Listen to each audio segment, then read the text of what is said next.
Welcome to Boss Cowboy Sports, and obviously the news of Trevon Diggs has knocked a lot of Cowboy fans down, understandably.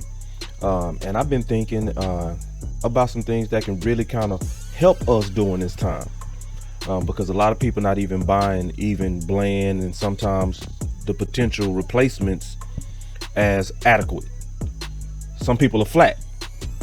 So sometimes when you go back in time, and y'all have been liking these videos that I do periodically where I show previous shows, but this one is a special one.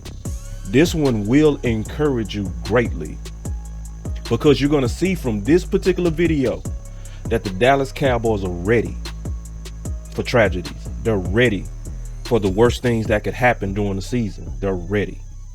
This is going to be a major confirmation, so really pay attention to this video. It's going to be talking about Mike McCarthy and Dan Quinn as the Underground Kings.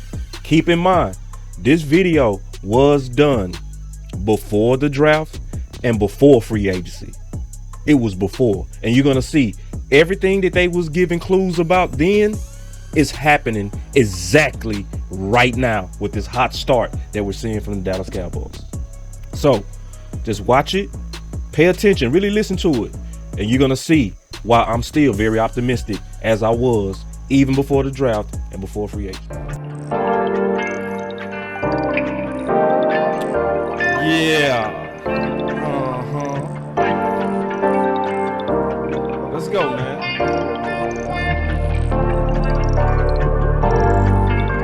It's your boy, Boss Cowboy. And I've been wanting to talk about this for a while.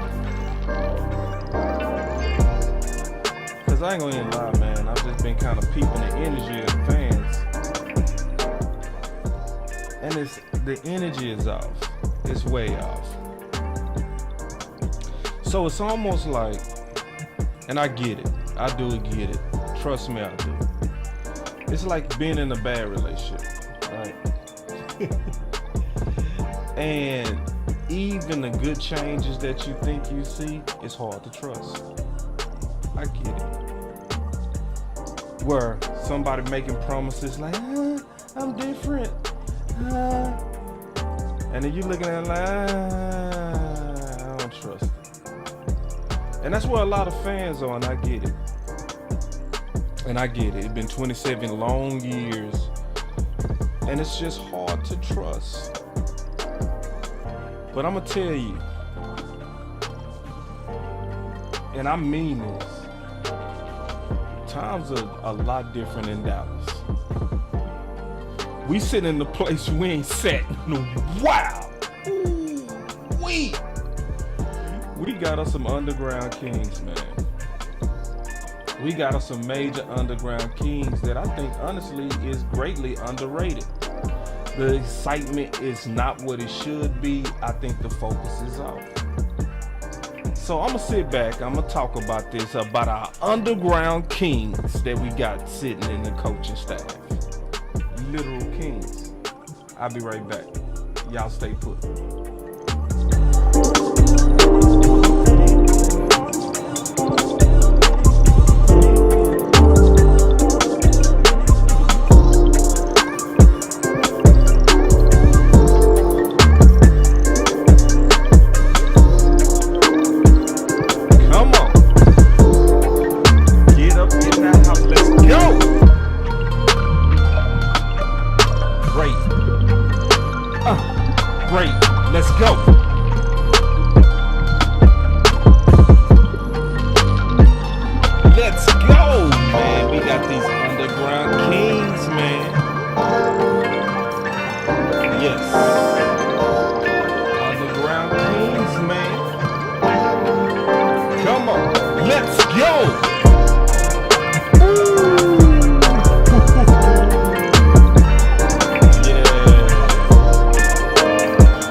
Might be true. That ain't today's subject though. Be right back.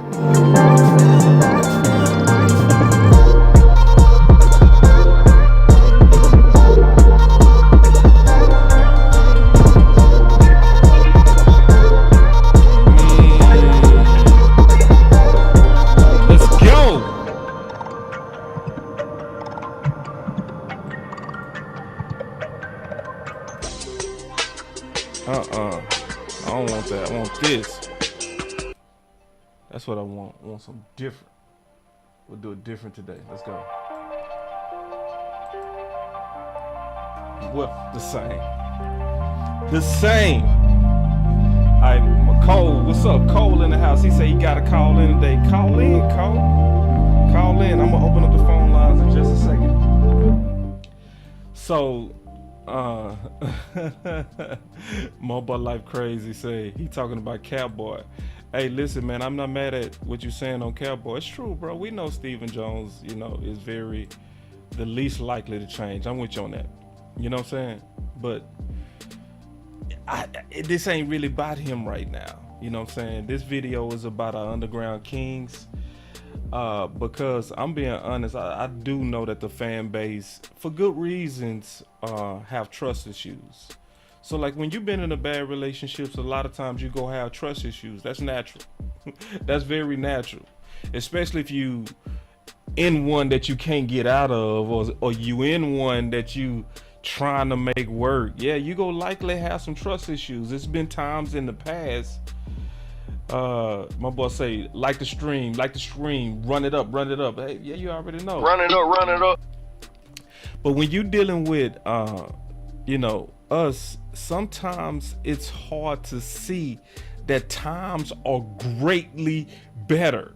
Not a little bit better, greatly better. So I've been wanting to do this show, and I'm gonna freestyle this show. So I'm gonna obviously take some calls from y'all as well, and just kind of go through the details of, obviously this presentation. All right, give me 1 second. Let me get these phone lines going. I ain't gonna take no phone calls this second, but I want to have them ready once I take the calls.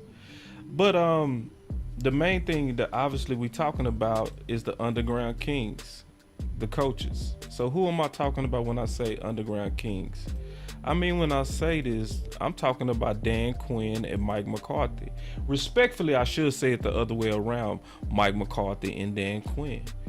Because both of these guys, for the first time in a long history with the Dallas Cowboys, finally have autonomy and freedom that we've been begging the table for. We've been beating the table for.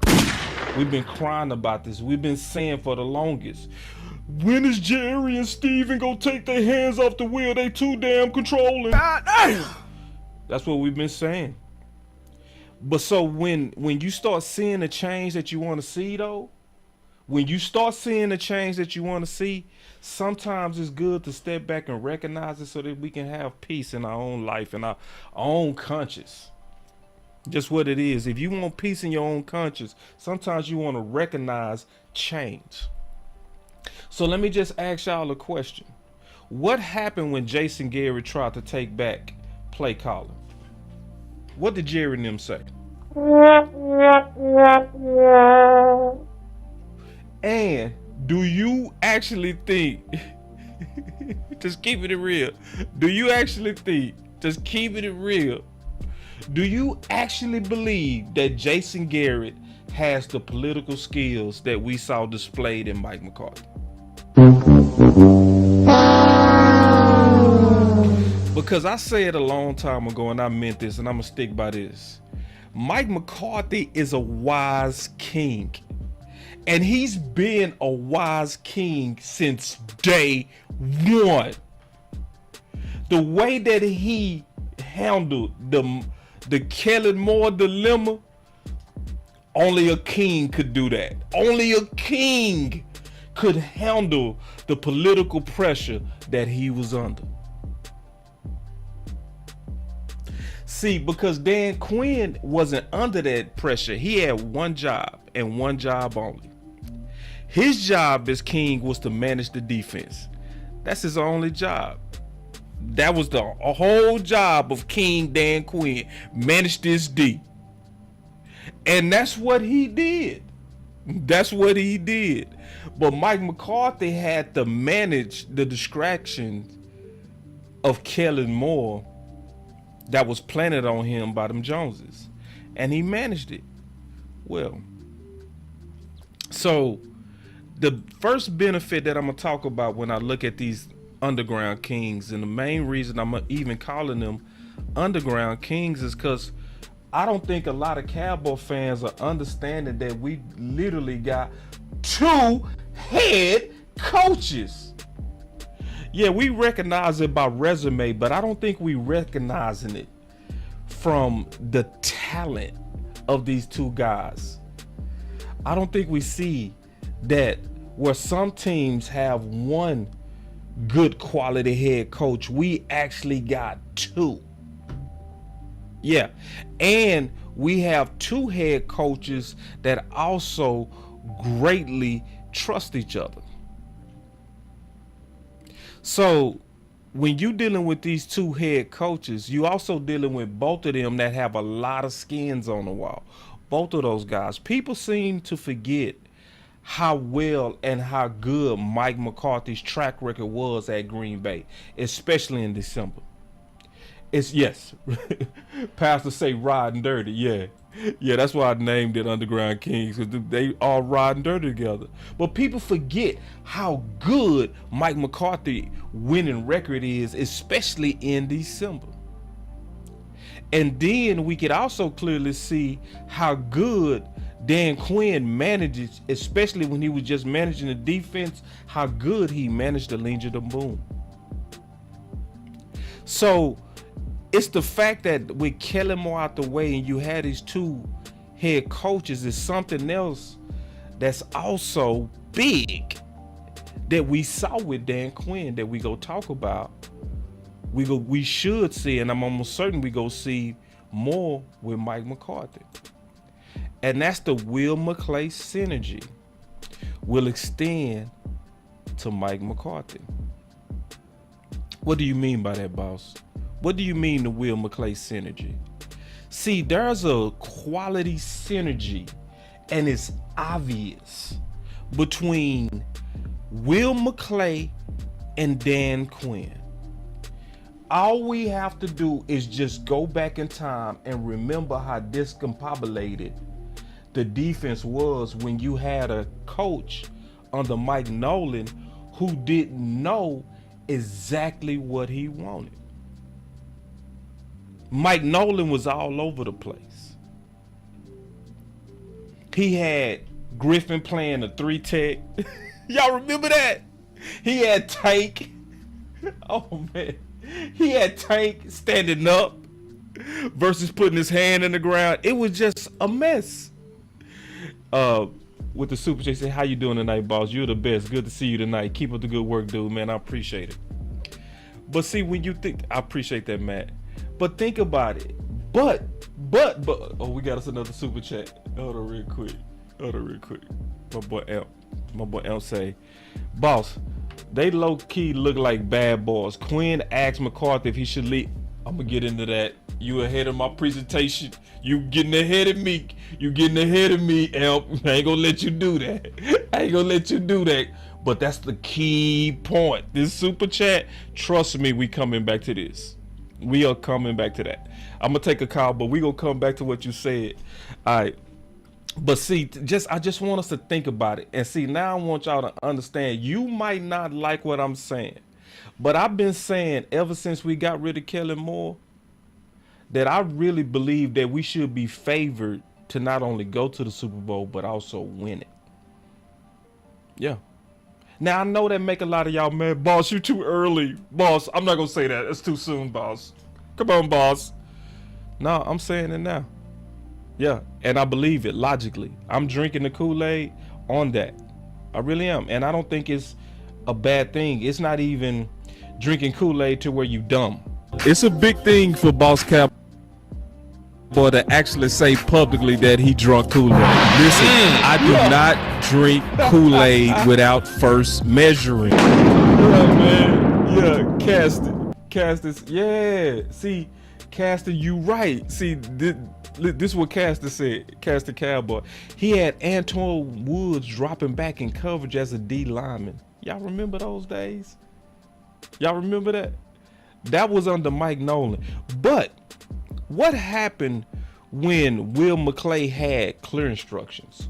When he was told, I like my players to be a certain length. I like my players to be a certain speed. Go get me a guy like X or a guy like Y. What do you mean, boss? Clearly we like pretty much the whole defense long. That's clearly.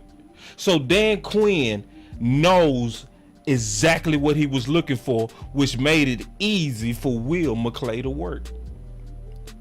So that's why it was so like amazing what they did in 1 year.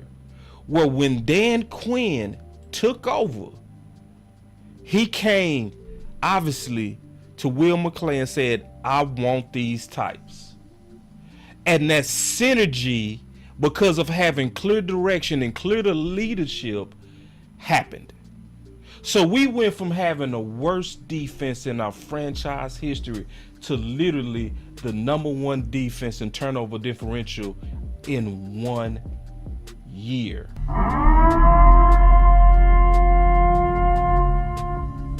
So what I'm saying is that same energy is getting ready to extend to Mike McCarthy. All right, hold on real quick. Let me take this super chat. So check this out.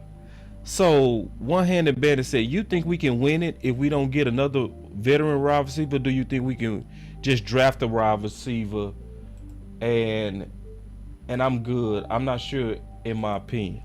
Well, this is where, and good super chat, I appreciate that, one-handed bandit. This is one thing that where I could be skipping steps, and I don't mind skipping steps. Okay, I'm gonna just be honest. I'm very ambitious and I'm bullish, right? Because I don't have trust issues like a lot of fans in front office. I don't.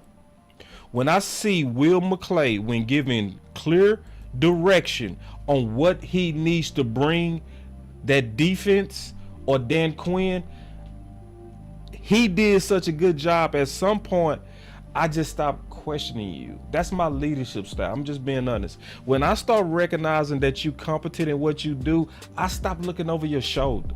That's just me. So when I look at the fact, one-handed bandit, that we had to replace a whole defense that was the worst defense in our franchise history, I trust that Will McClay, whether it's a free agent or a draft choice, can get quality up in the building. Especially when you start breaking down, we really looking for just a quality #2 or #3 at this point. So I'm just not worried about that. If I'm being all the way honest, I'm not. And that's where some people might say, boss, you've been a little bit too ambitious. Yeah, maybe I am. But at the same time, how many times they go continue to hit home runs and then we act like we don't recognize that they hitting home runs in terms of talent? So nah, I just, I'm almost flying through free agency and the draft because Will McClay has shown me, even despite having Cowboy in the way, that when you get out of his way, he does a good job. When you get out of his way. When they got out of his way and said, okay, receiver by committee not working, who did he go get? Amari Cooper.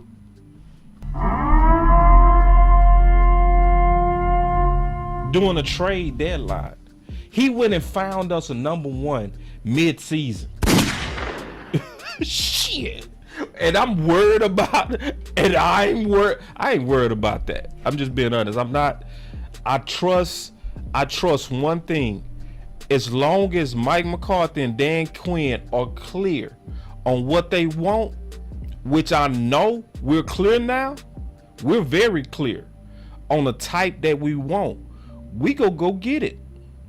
We are going to go get it. So let's go through history, and I'm explaining why it's important. It's super important that you have much better leadership directing the personnel room. Just hear me out. You got much better leadership directing the personnel room. So let's first listen to Jerry, because then Jerry explained what happened with Amari, and he did this during the Senior Bowl. So just listen to this. You could say that we probably had too much reliance on what Tolbert could do.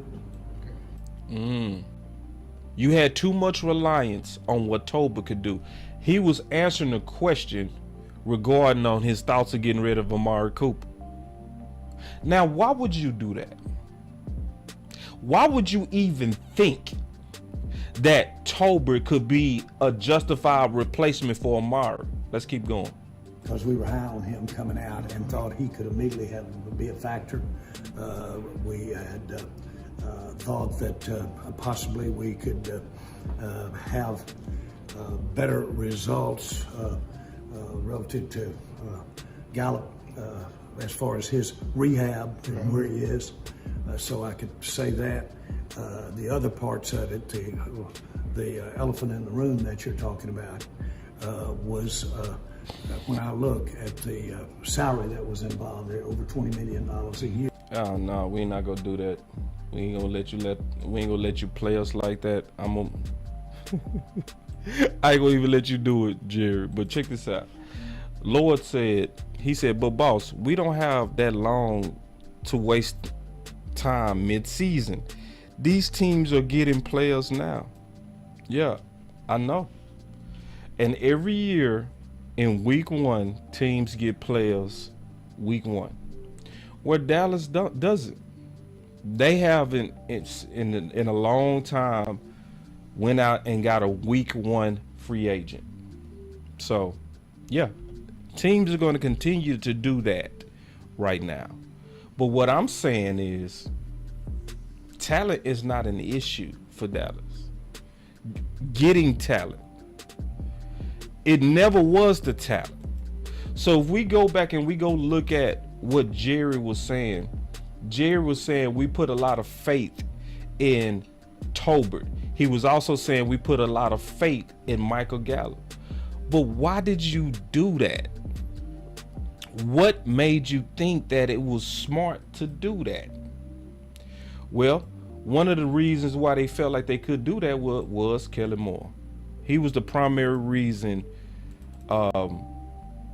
they thought they could do that, because Kellen Moore was selling them that in his system it really wasn't any need for a number 1. That was why they went all in, basically believing that they could get a committee with Gallup, with Tolbert, to replace the production of Amari.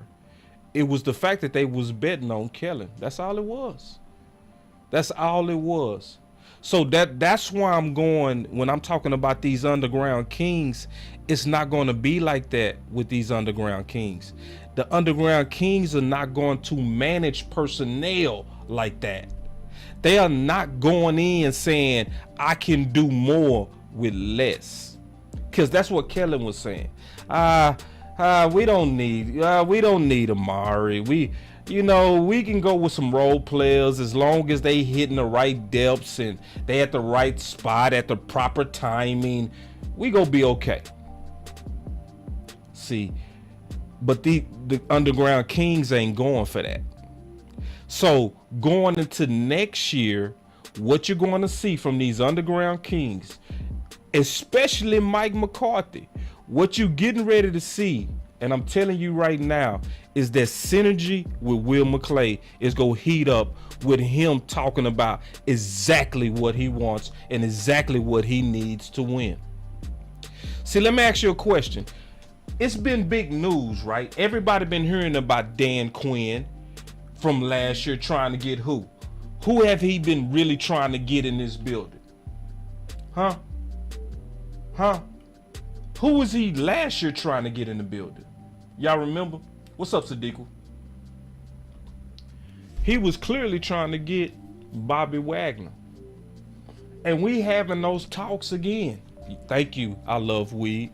Yeah, he been trying to get Wagner in this building. But that's what happened when you have a king who knows exactly what he wants and exactly what he needs. So you had a wannabe king who was basically saying, no, you can give me less. You can give me less and I still can make it happen. No, Dan Quinn, King Dan Quinn, been telling Jerry and Steven, give me more. Give me more. If you want this ring, give me more. Mike McCarthy is coming in right now, and that's exactly what he's saying. He's saying, nah, see, under the previous OC, we didn't need a number 1. according to the previous OC. But according to me, I need talent for my West Coast to really work. Yeah. That's where the new Kings and the underground Kings is going to go to a whole nother level. Yeah. And I keep playing this, but a lot of people don't believe this. But I keep playing this because it's going to happen. I want y'all to listen real close to Jerry. For us to build on it, and that's what this is. Hold on real quick. Let me go back. This is Jerry talking about what's getting ready to happen. Hold on real quick. We got us a super chat from Pastor. Hold on real quick, Pastor. Let me get you. Pastor said, this UGK is about to give us diamonds and wood.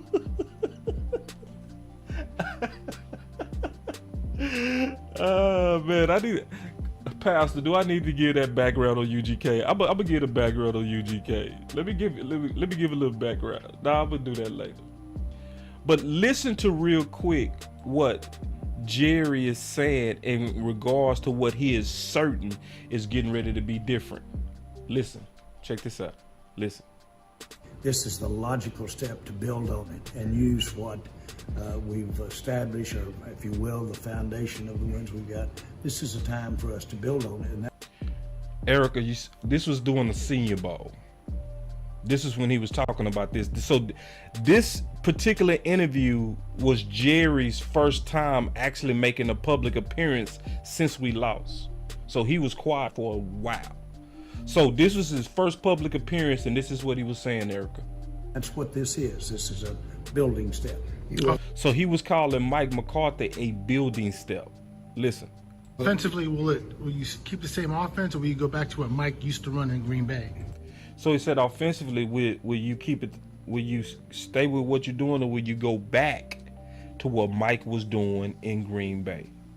This answer is confirmation of the King's influence. Listen.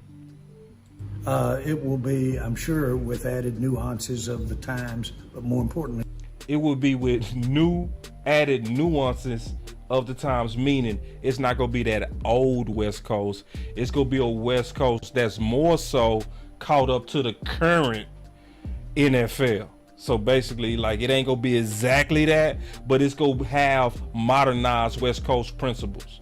But the next part is the key part. Listen. It will be, I'm sure, with added nuances of the times, but more importantly, the personnel. But more importantly, the personnel. More importantly, the personnel. But it will be, in principle, the way he operated in Green Bay, which I'm sure he'll tell you evolved. Right. A little bit more West. So that's the big difference right there, y'all. If you peeping game, the reason why I feel very strongly about us, and I know I'm skipping. I'm basically saying we getting ready to have some home runs in free agency as well as the draft. Yes, that's exactly what I'm saying. We gonna have us some home runs because the signals are showing that same synergy that Will McClay had and has with Dan Quinn, like Mike, is getting ready to extend to Mike McCarthy. So no longer are we saying, we can just go get us a Tolbert. See, those days are over. See, now Mike McCarthy, as a King, is being real focused. And he's being very, very specific, just like Dan Quinn, on the types of players that fit his system. So hold on, let me take some calls real quick. And then we go come back real quick and go talk about some more things about these underground Kings. So I got the phone lines open. Let me put the call line down here. And obviously it's a freestyle, so you can talk about whatever you want to talk about. You can talk about whatever you want to talk about. And my boy D. Lee say glasses up, fam. Already, man. I appreciate that, big dog. So we got the phone lines open. Y'all already know if y'all don't call in pretty quick, y'all already know what I'm going to start doing. I'm gonna keep on going. But, I want to take a pause and kind of give y'all a chance to call in with y'all thoughts. So Lord, I know you had some thoughts. I know some different people had some thoughts. Tyreek usually calls in, but we got the call line open. So I'm gonna go ahead and continue because y'all ain't called in yet. But y'all know once I get started, I really see, hold on real quick. Let's see, my boy say. He said, "Boss, Mike scheduled a private workout with Kendre Miller. Mike also wants Duggan. I like both of those guys. I love Duggan. See, Duggan, see, let me tell you something. And the fact that he looking at Kendre, I'm going to tell you right now, that's not a good sign for Zeke. See, because it's the style of back that Kendre is. You know what I mean? He looks like he trying to get a Zeke replacement. Looking at Kendre, yeah. Just being honest. But I like Duggan. And see, I don't like Duggan because his arm. Some people like Duggan because his arm. I don't. I like Duggan because his athleticism. I like the fact that that boy went out there and dropped him a 4.5 electronic. Because I want us to start using quarterbacks like Taysom Hill some too. I like that. I like that where you can use quarterbacks as a weapon, like Philly. Yeah. And then my boy say Hendon Hooker better than Duggan. Yeah, Hendon Hooker is better than Duggan. In my opinion, I got him rated over him. I do. But I'm just saying, I like Duggan too. And I would take Duggan in the later rounds. I would take Hendon Hooker like round 3, round 4. Really, he's second round talent. All right, so ain't nobody called in, so I'm gonna keep going. I'll leave a number up though. I'll leave the number up in case y'all call in. All right, so here we go. This is the other thing that I definitely want to talk about when it comes to the underground kings. That's super important. All right. See, the thing about these underground kings, and this goes to Amp's point, right? Now I'm finna get into what Amp was talking about. This is likely one of the most important things too that I'm getting ready to say. So I got the phone line open, but once I get going, I'm gonna probably not answer. But here we go. One of the most important things right now is that the leadership was tested. That's probably the most important thing. Hold on. We taking us a call real quick. Boss Cowboy Sports. Boss, what's up, man? This Pastor Tab Quincy Healy. What's up, man? Hey, what's up, Pastor? What you got? I'm good, man. I'm with you on everything you're saying, man, because I'm looking at just how Mike McCarthy is handling everything, man, and how he's playing chess and not checkers. Yeah. To get himself in this position. Yeah. And it's gonna benefit the team better because he really does.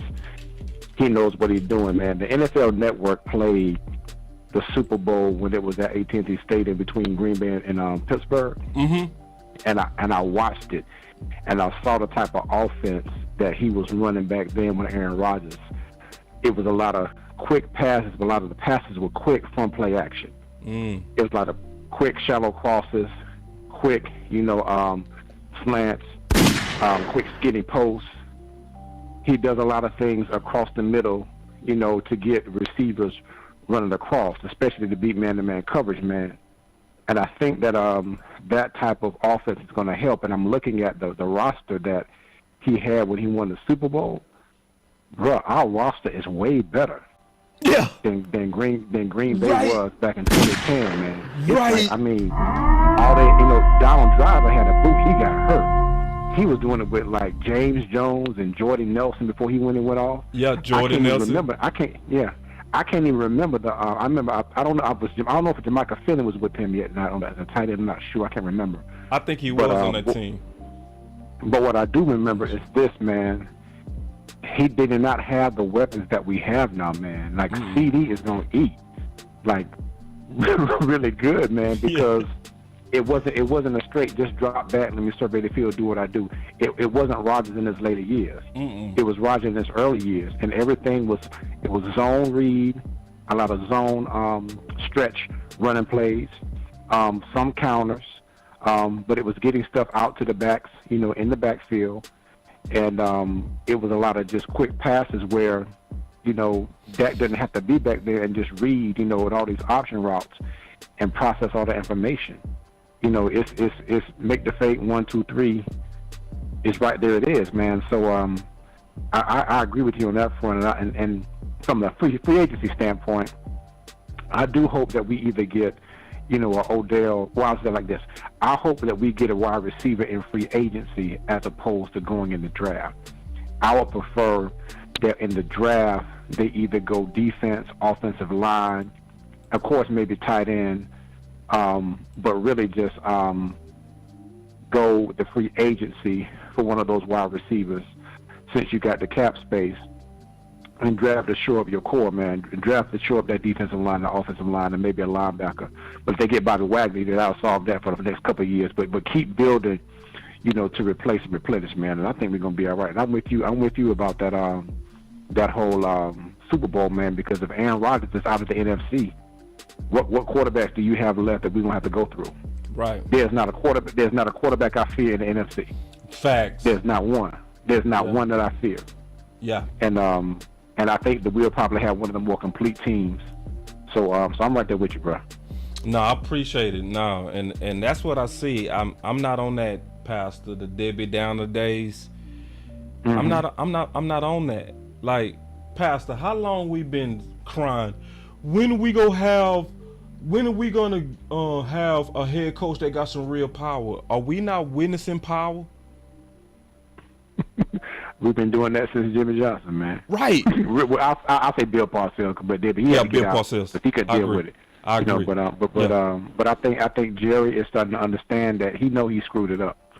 Yes. And he's like, okay, so I gotta get out the way now. If this is gonna happen, I got a Super Bowl winning coach. I had one. I had 2 before. Now I see that this one knows what he's doing, because he really fed Killer to the wolves. Yeah. He can drive. Yes. and Jerry knows Jerry's a shark like that. So Game recognized Game. So he's like, okay, that's really what it is, man. He said, okay, I got somebody like me here. I can work with him. Yeah. That's what it is, man. Yeah. That's what happened, man. Yeah. Man. Yeah. So, he got him a cool, bona fide king. He got him a real king on his hand. Man. So you're gonna have to educate these young cats about UGK, man. I'm almost 50, bro. You gotta educate these cats about UGK. All right, I'll school them on UGK right now. Appreciate it, Pastor. All right, man. I appreciate you, man. All right, man. Be blessed, bro. So that was Pastor Tell. So I gotta talk to y'all about UGK. All right, so UGK is a rap group that's a southern rap group out of PA, Port Arthur, Texas. So they actually took pride and was smart to actually take pride in being underground rappers, because being an underground rapper, you wasn't subject to distribution. Hold on, Boss Cowboy Sports. How you doing, boss? This is Prince. We spoke earlier in the week, brother. Who? This is Prince. Oh, what's up, Prince? What's going on? Not much, man. Just got in from work. I'm watching you live, my brother. Okay, let's get it then, man. Let's feed the people. What you got?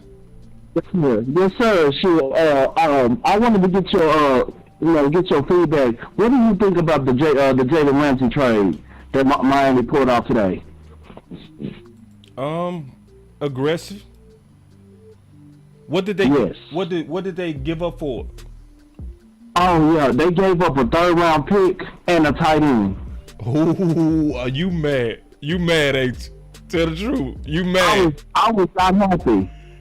I was not happy about it. But you know what? I was started thinking today. I was like, Cowboys better be aggressive in free agency. There is no bargain basement. I don't want to hear Steven saying, oh. I don't want to hear Steven saying, oh, we like our guys, or we don't believe in signing outside free agents. None of that. No. Ain't nobody going to hear that this year. Yeah, well, Ramsey going for a 3rd round. I know that pissed off a lot of people. Exactly. And you know what? And I was thinking that too about today. I was thinking about, why not go ahead and go make the move and go get D-Hop. Make the move and go get D-Hop. It's only going to cost a second-round pick. Y'all was about to trade the second-round pick to go get Brandon Cooks. He might not even cost a second round. Yes, sir. But Yes, sir. Yeah, second round. That's what I'm saying. It's only going to cost you a second-round pick and maybe an extra player. So be it.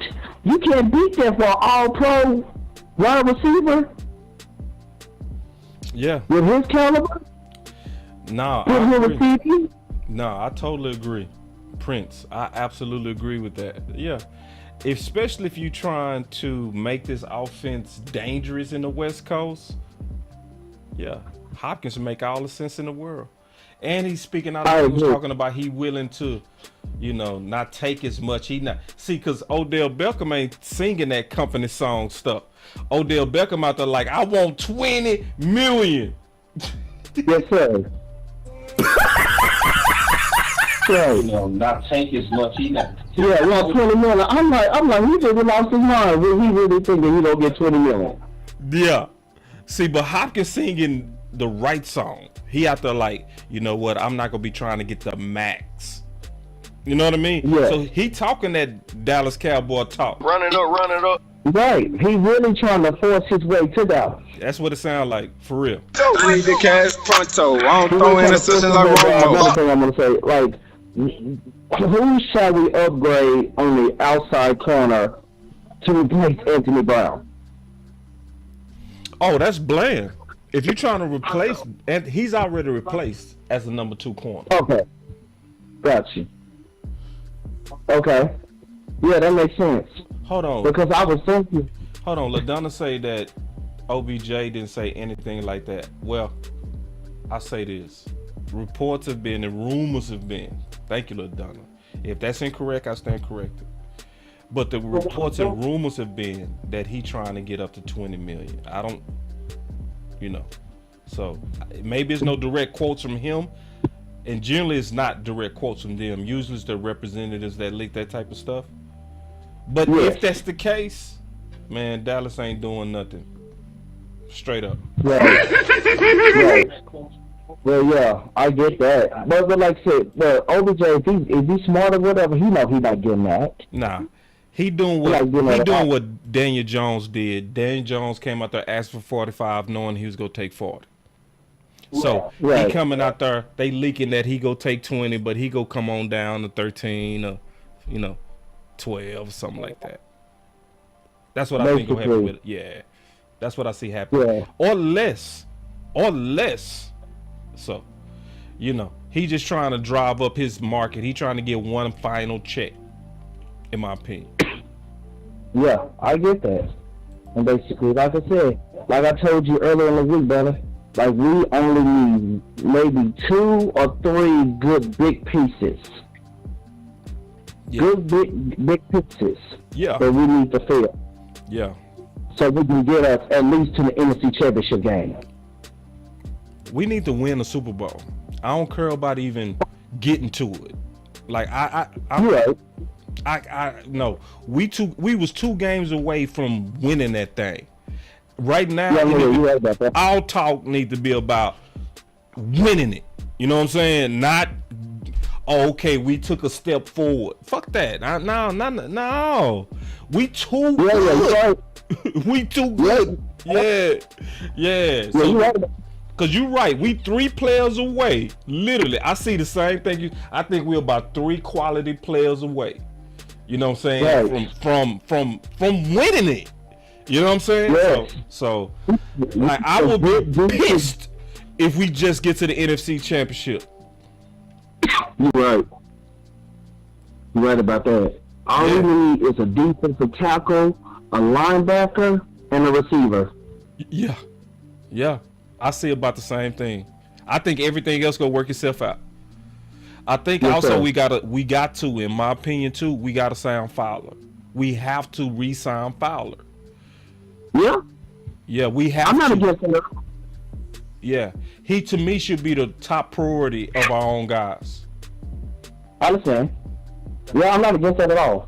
Him and I want Donovan Wilson back because he's a dog. Yeah. Mm-hmm. He is a dog.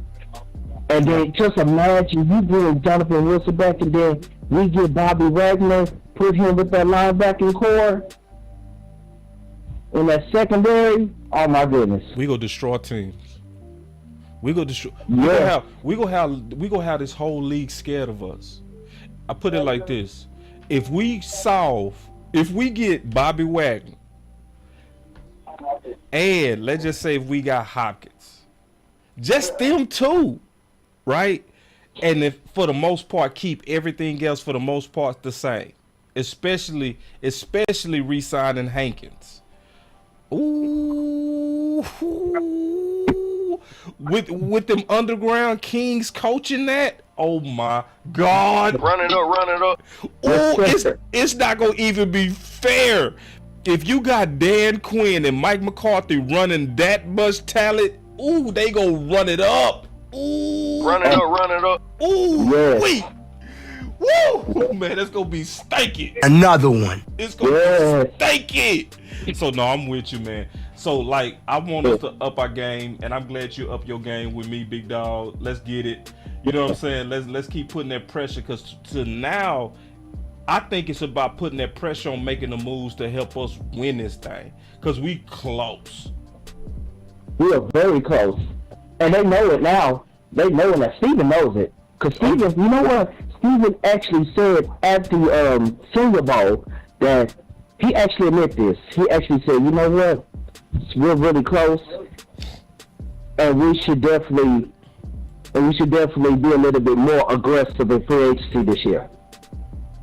No, yeah, I mean, we gonna see. I think I'm not expecting them to be aggressive, especially because look how they started free agency. They restructured Dak instead of extending Dak. See, you Right. freed up more Right. money by extending that. You know what I'm saying? Right. So the fact that you restructured is signaling a signal that Cowboys on that budget BS again.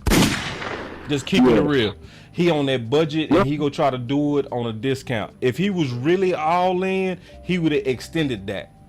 They would have got that deal Right. done. It would have freed up a mountain of cash. It would have freed up a Right. mountain of cash, and you could have got aggressive. But the fact that they restructured Dak is a signal that Stephen Jones is trying to do it on a budget again.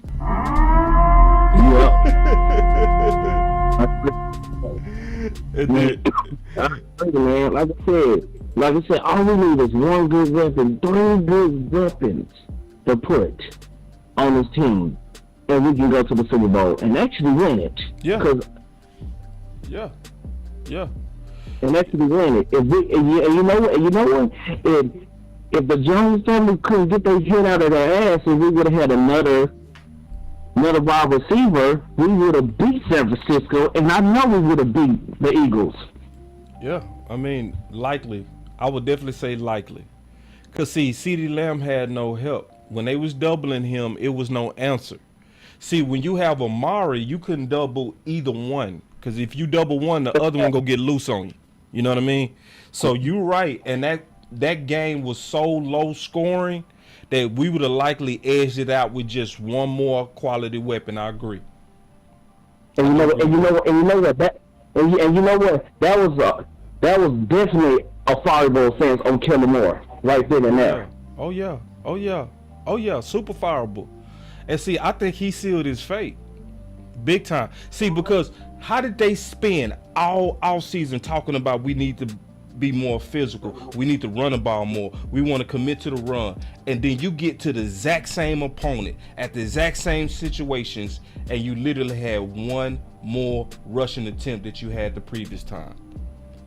They were From warning 21 him. to 22. That's a shame. That's a shame. Yeah, That's why they he were got warning fired. him. They were putting him on notice. Yeah. And he had to go. It was like, yeah, you got to go, bro. Like, we spent all year talking about being different, and you came back and you was just the same. Yeah. So. Yeah, exactly. And you know what? Like I told you earlier in the week, they couldn't ignore that anymore. No, they couldn't. They couldn't. You couldn't. You could not. You couldn't.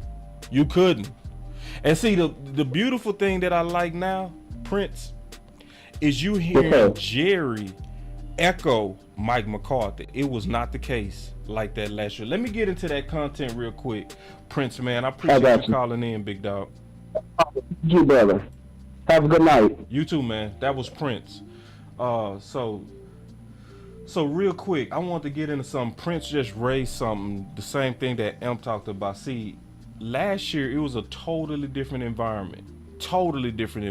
So let's go back in time real quick and look at what was going on with Mike McCarthy. So this is what Jerry Jones was saying February 15, 2022. This is what he was saying. He said, let me be real clear. One of the pet peeves I have is that I don't like this.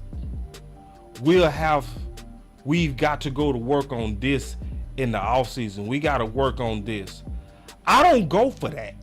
I want these things recognized and addressed after we play Tampa in week 1, after the first game, or after we play the 6th game.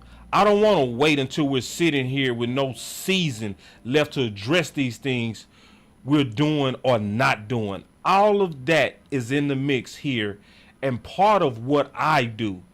That's the way I do it, as you know. The ultimate decision in these coaches is one that I have to make. And he was taking, with that quote and others, a clear shot at Mike McCarthy last year. Clear shot. And he actually came out and literally said, put out in the public, that he basically offered Dan Quinn the job. So I'm getting to this point right here, that the leadership of those Kings was tested. Okay, this is big, because this goes to why we should be favored next year, because it was tested. Because imagine you having an employee work for you, and your boss come offering him your job. Are you gonna feel secure with that person under you?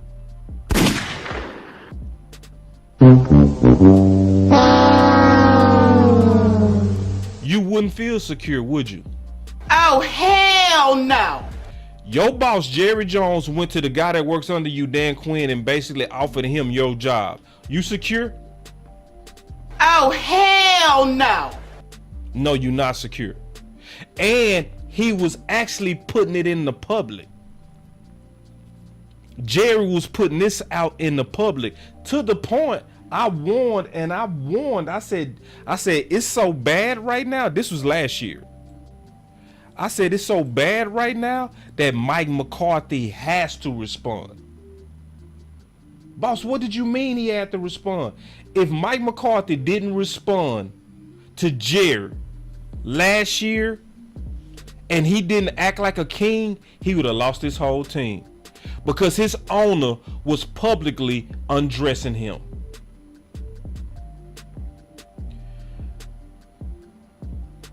Yeah. And then Frank said, are you confident we go win the division? Yeah, for the most part, I'm pretty confident. I'd be shocked if we don't win the division. Yeah. I'd be shocked. But I even warned. I said he got to respond, because he had risk of losing his own team. And I said he should respond soon. I said it last year, the week it happened. Check this out. And you talking to me in the public like I'm a bum, and then you go run me out there and expect my men to respect me. I'm gonna tell you what Jerry asking for.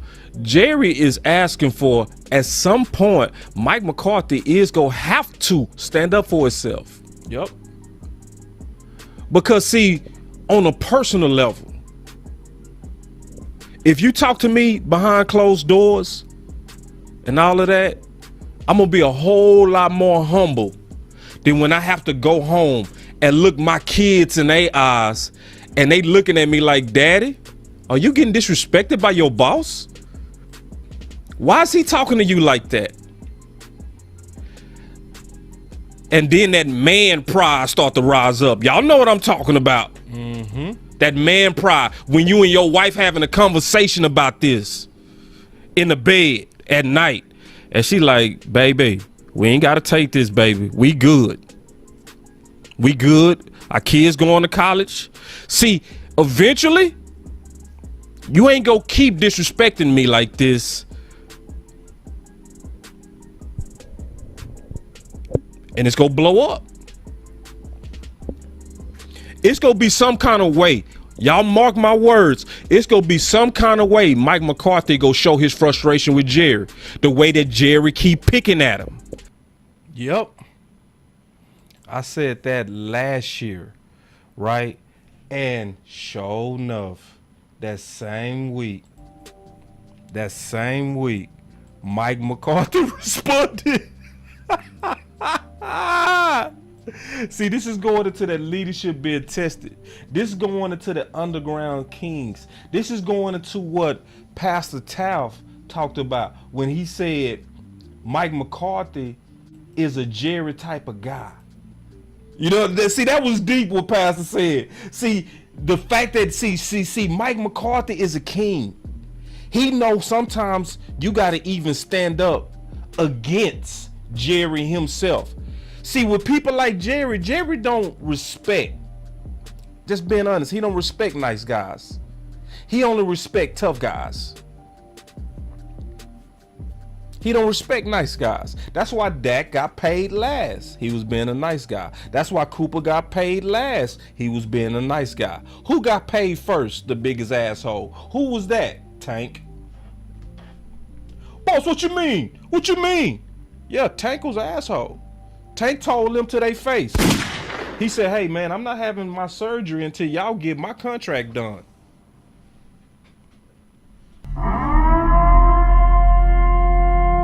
He got paid first. And then Zeke was like, oh, it worked like that? That's how it worked? Okay. I see y'all in Cabo. Until you pay me, I ain't showing up. He got paid second. Yeah. That's telling you Jerry don't respect nice guys. He only respect men who stand up. That's why Kellen Moore is gone. Mike McCarthy stood up for himself, and notice Jerry stopped publicly chirping at him. Because people forgot, some people might have forgot this, but this happened last year. Check this out. Hold on, let me get my ugly, well, I ain't gonna say ugly. Let me get my face off this because I ain't ugly at all. All right, check this out. Remember this happened last year. All right, talking about the leadership was tested. Check this out. Part of the criticism coming your way seems to be in a veiled way from the man who signed your checks, to be very honest with you. Jerry. Hold on. Let me fix this sound real quick.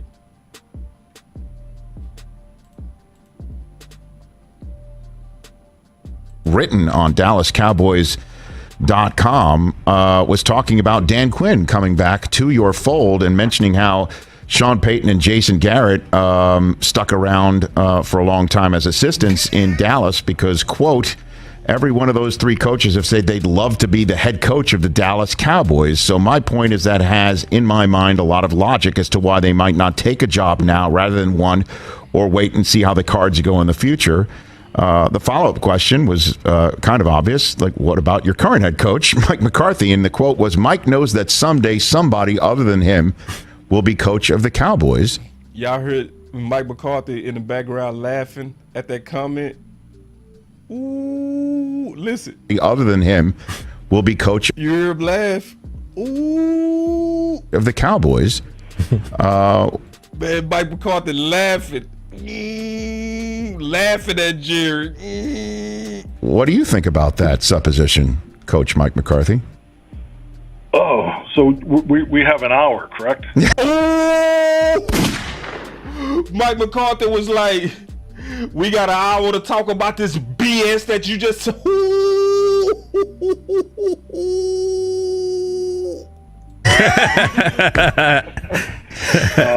The floor is yours. The time's yours, as Andy Reid might say in the media. So, what do you think? Well, I think it's a number of things. I mean, I think number one, I think it's every landscape in this league is different. I've been very fortunate to work at two of the premier organizations in pro football, and they're all different. So and I think clearly in this in this situation, the way things are done here, there's a bigger picture focus, and I've always frankly just keep it about winning, and I've always kind of taken a blind eye or blind ear to those things, but that's not the case when you work here. So well, see, nobody is better at checking you professional than Mike. He is the best at checking people professional.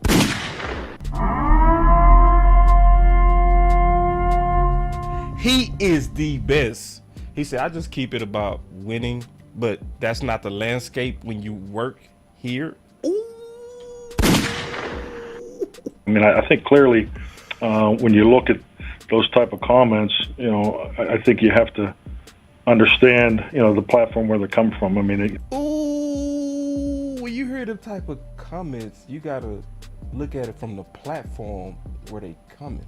I have an excellent relationship with Jerry Jones. We talk on a regular basis about everything and anything, big picture, tight focus on what we're doing, program wise, and more importantly, his biggest interest is, the development of our players, especially our young players. So, but when I look at the comments, I mean, the thing about Dan,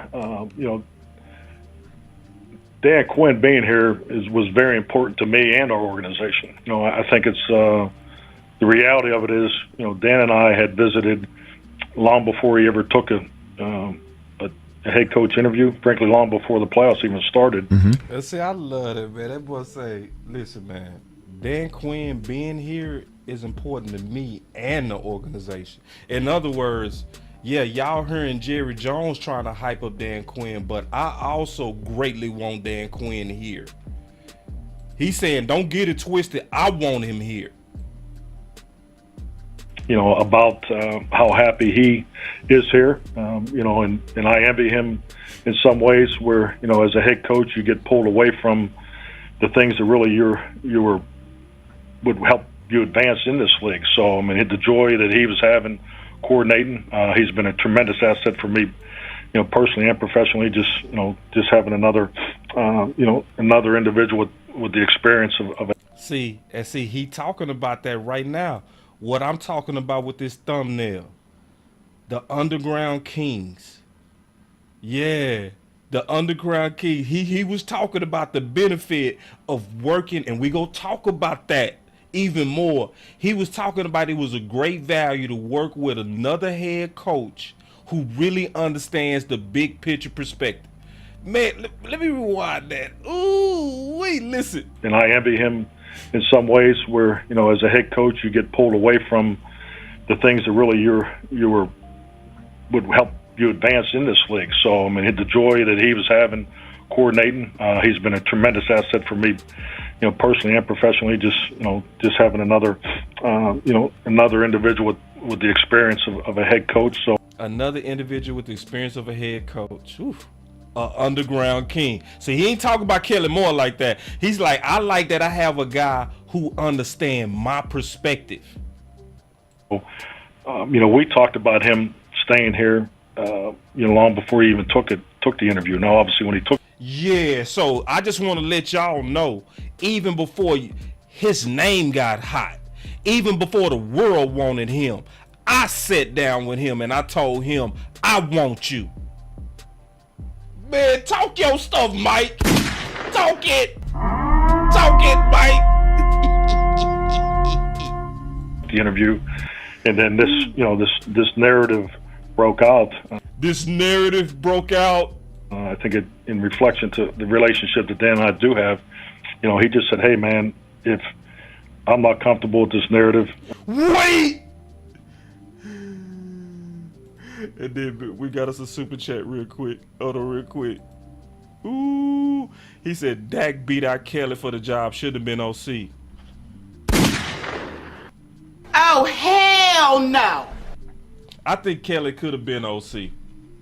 I think what happened with Kellen is he was empowered too much. He was given power over the head coach. That was just too much power. You can't train somebody that got more power than you. You the grasshopper, but you in there teaching the karate class. What kind of shit is that? You know what I'm saying? Wait. You an orange belt and you out there trying to tell a black belt. Kelly Moore, he tried to tell a black belt, Mike McCarthy, how to be a coach. See, Kelly Moore could have been a lot better if the power dynamic would have been better. And my boy said Game of Thrones vibe. Oh yeah, all day, bro. Yeah, I'm on that Game of Thrones tonight. Yeah, that's what I'm calling it. And I mean what I say, man. These boys is underground kings. I mean that. Like, the only reason Mike is still alive is because he's an underground king. If he wasn't no king, he would be dead. If he was Jason Garrett, you know who the coach would be right now? Kelly Moore.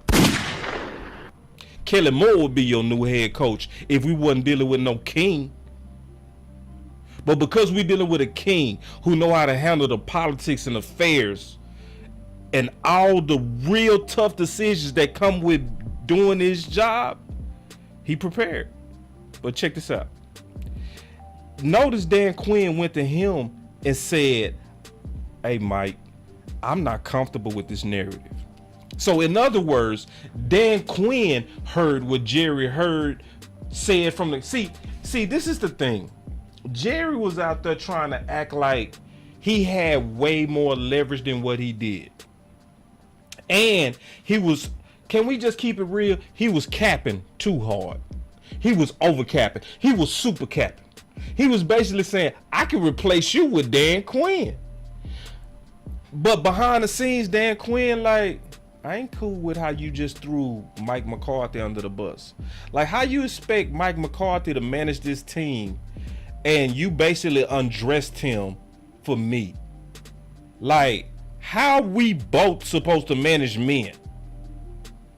And I feel you on that, James. Yeah, I feel you on that Kelly Moore stubborn. I'm with you on that. You know what I'm saying? But how you supposed to manage grown alpha men with alpha personalities and you just got undressed by Jerry? That's why I said he had to respond. That's exactly why I said at this point he got to respond. Cause I was like, if he don't, he gonna lose the team. He gonna lose the team. Cause men don't respect soft leaders. So when he went on Rich Eisen and he was basically checking Jerry, he was fighting for the power to lead his men.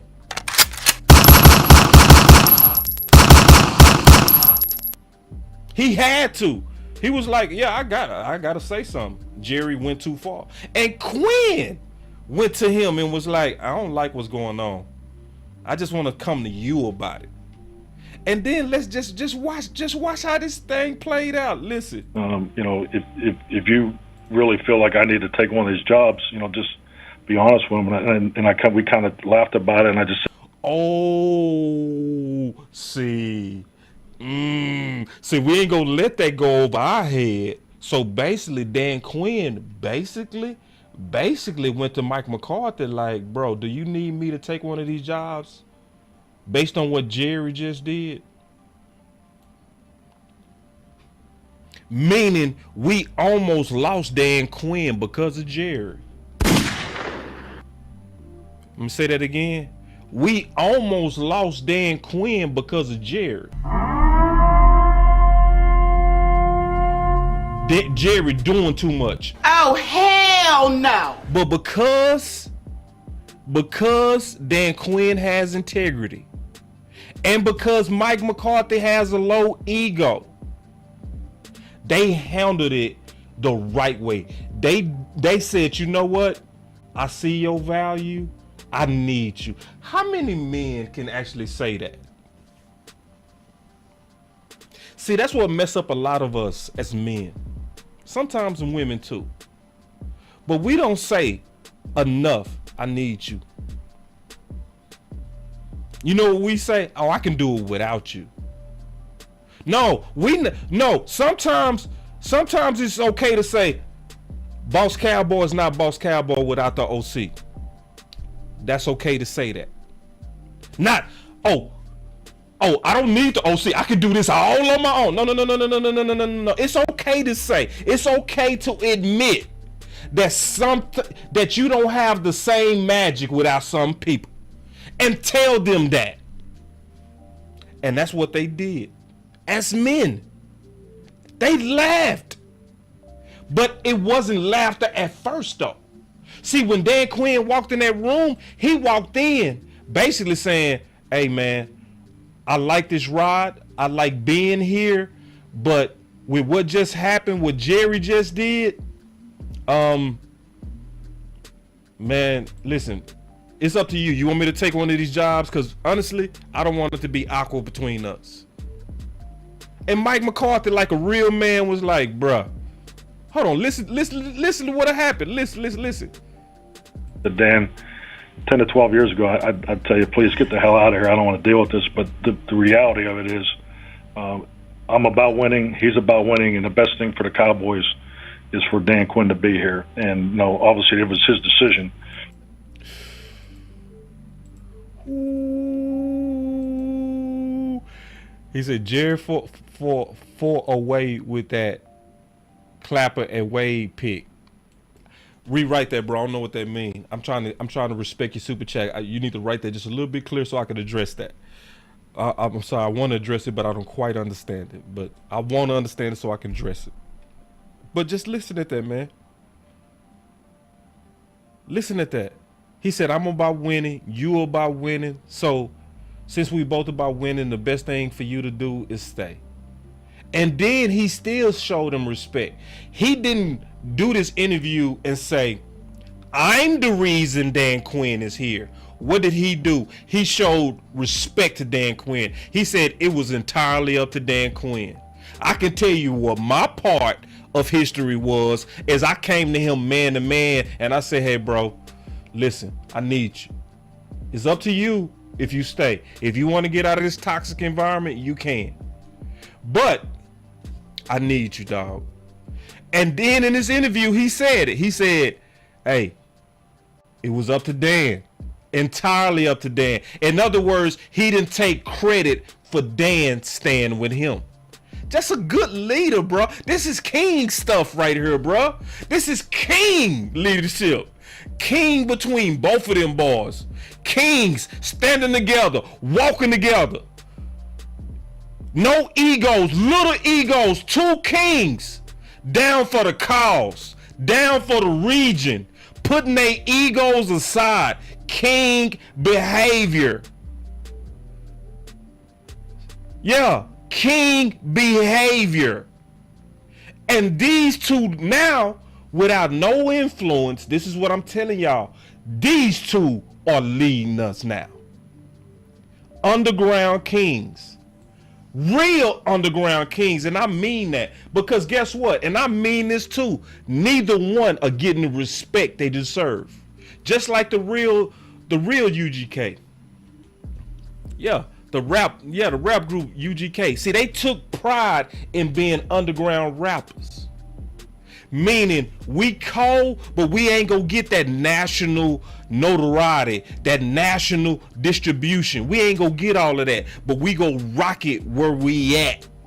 See, that's what Mike McCarthy and Dan Quinn, y'all not giving me the respect I supposed to get for being a head coach of Atlanta and being one of the pioneers and the person that took the Legion of Boom to the next level. He didn't actually draft those guys, but he took it to another level. Dan Quinn did. All right. So, and then what are they doing? What are they doing with Mike McCarthy? They make it seem like he was lazy at Green Bay. Yeah, they taking these kings and they putting them underground. Dan Quinn and Mike McCarthy versus I'm stepping back and I'm saying, hold on, I see two cold dudes walking together side by side, having each other back, thick and thin. We in this, baby. Oh, you can leave, but I need you. I need you. Yeah. No, this is king stuff. That's what we looking at. And these are the guys getting ready to lead us into 2023. I'm excited as hell. Ooh, I'm excited. Hold on, let me keep going. Cause he kept going. Here we go. Dan, 10 to 12 years ago, I'd tell you, please get the hell out of here. I don't want to deal with this. But the reality of it is, I'm about winning. He's about winning. And the best thing for the Cowboys is for Dan Quinn to be here. And no, obviously it was his decision, his alone. But I clearly wanted him to know from the start of all that I wanted him here because it's in the best interest of us winning. I've been at this a long time, Rich. Ooh, I've been at this a long time, Rich. I understand, how hard it is to win a Super Bowl, and so the best thing for us, one of the best for our opportunity to be at the forefront of how we want to do it here. It's. Yeah, man, landlord, I gotta take this. Check this out from my homie landlord. See, hold on real quick. Landlord said all they talk about with Dan Quinn is that 28-3. Yeah, that's all they talk about. But really, who really let them down on that Super Bowl? Shanahan. Throwing it. Yeah. Dan Quinn really had it won. His OC was the one that lost it for him. Just real talk. In my opinion. Some people disagree. But yeah, landlord, that's another reason why they don't respect Dan Quinn. But he's a real king. He's a real king. Yeah, man. Good one, landlord. Having Dan Quinn. So, as far as what happens next and all that, I think that's really just part of the landscape. Jerry's the owner, he's the GM, and I mean he's always taken a 360-degree view of everything. And I think it's like anything in life. We have a lot of one-on-one conversations. We discussed all these things. I never once felt that I was not going to be the head coach moving forward. And frankly, I've been at this long enough. That's all I'm focused on. And I think the players, the coaches, football operations is my main hold. I'm the leader of this football team, and I'm about winning. And that's all I've ever focused on, and that's all I ever will focus on. And are these narratives unusual? Absolutely. I've never.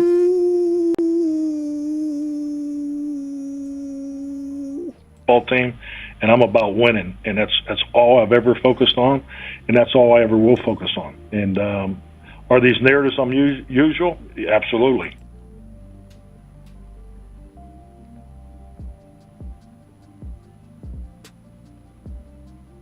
Oh, so we go just look over that. No. Mike McCarthy was under some major heat, y'all. See, that's why he had to be a king to come out of this, because only a king could have came out. They was publicly threatening to get rid of Mike McCarthy. Yeah, one-handed Bandit said, I can't lie, I was starting to lose hope, but you getting me hyped. Thank you, boss. Love your perspective on the coaches. Hey, listen, one-hand Bandit, this is the thing too, bro. And he said, and the team, keep up the grind, bro. This is the thing, bro. I don't drink Kool-Aid unless it's measured, bro. And I mean that. Like, for me to talk about what I'm talking about, I really believe it and I see it. Like, I was warning all last year that the biggest risk to our Super Bowl chances was Kellen Moore. And one-handed, this is hard to see because a lot of us, we hurting, we mad, we angry. It's been a long time. But if we pause and really look at the infrastructure of how we're set up, if you look at the current infrastructure with the two men in charge walking in harmony, and most importantly, the leadership was tested. They trust each other. They know from experience that I got your back and you got my back. They know that from experience. This ain't no Dan Quinn and Mike McCarthy walking leg and leg. Now obviously Dan Quinn has respect to know who the head coach is. He know Mike McCarthy is the head coach. But he knows But guess what? Mike McCarthy also knows the strength of the team is on the defense. So they basically saying, I need you and you need me. And they're both men enough to walk step by step with that understanding, knowing I'm not finna step on your neck and you not finna step on mine. See, why do you think at the beginning of the season, Dan Quinn told them, I'm not coming around that corner? And he was talking about the head coaching job of the Dallas Cowboys. He was telling everybody, I don't want to be the head coach here. He said that because he was basically saying, I'm not here to sabotage Mike McCarthy. I'm here to win. Hold on real quick. Another super chat. I appreciate the super chat, bro. He said, I can't. Oh, no. I read that super chat. He said, yeah, boss, definitely been frustrated, especially because I'm a 2003 baby. Just want to see at least one Super Bowl win in my lifetime. I agree, bro. And I think you're getting ready to get a good shot at it, man. Yeah. And I'm with you, Frank. And this is what a lot of people are feeling, Frank. What you just said. I've been riding with this team a long time, bro. I'm tired of losing and it's time to get the job done. That's what a lot of people feeling right now. But to me, Frank, that's also honestly why a lot of people not seeing the new major positive leadership foundation that we have. The fatigue of losing is making us not see the value in what we have right now. I'm certain. That's why I started the show saying that. I started this show saying it's the pain of waiting so long is why we are not enjoying this moment like we should. Hold on real quick. We got us another super chat. And Big Deck said he got away with that Jason and Wade Phillips. Yep, I agree. Yep, and then Iceberg Slim, I agree with what Iceberg said. My boy Iceberg said Mike McCarthy just need a playmaker. I agree, and I think they go get it for him too. I really do. I think they're going to go get it for him. Yeah, I really do. But let me keep going real quick, and then I've never dealt with anything like this. Do I wish I didn't have to come on here and answer questions about it? Yeah, no doubt about it. I wish we were talking about something else, but it is part of our landscape, and I just think keeping things real and keeping things focused, because at the end of the day, it's about the people that you're in charge of. It's about the people you coach, and most importantly, it's about our locker room and our locker. And that's why he had to speak out. That's exactly why he had to speak out. Because he said, most importantly, it's about them dudes. See, because if he wouldn't have ever came out and spoke out against Jerry, he would have lost them boys. Listen. He said what the most important thing is. Listen. Come on here and answer questions about it? Yeah, no doubt about it. But I'm about winning, and that's all I've ever focused on, and that's all I ever will focus on. And are these narratives unusual? Yeah, absolutely. I've never dealt with anything like this.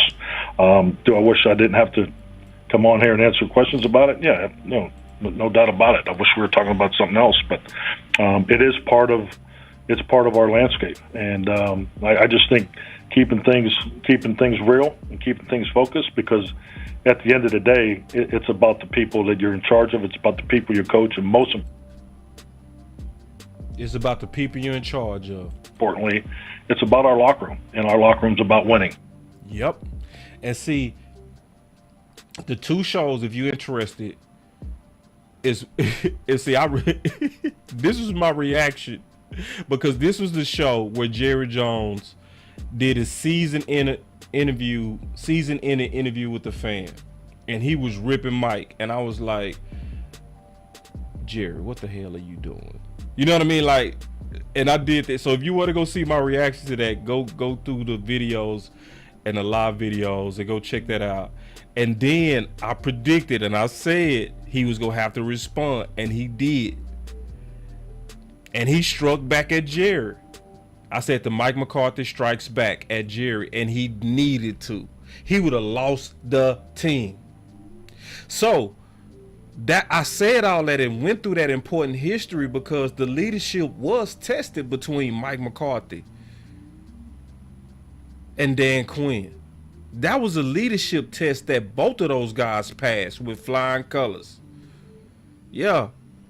So it is nothing like, see, let me tell you, one of the main reasons I love the final word. The main reason, I'm gonna tell you the main reason I love doing the final word, because I don't at all watch my back with them dudes.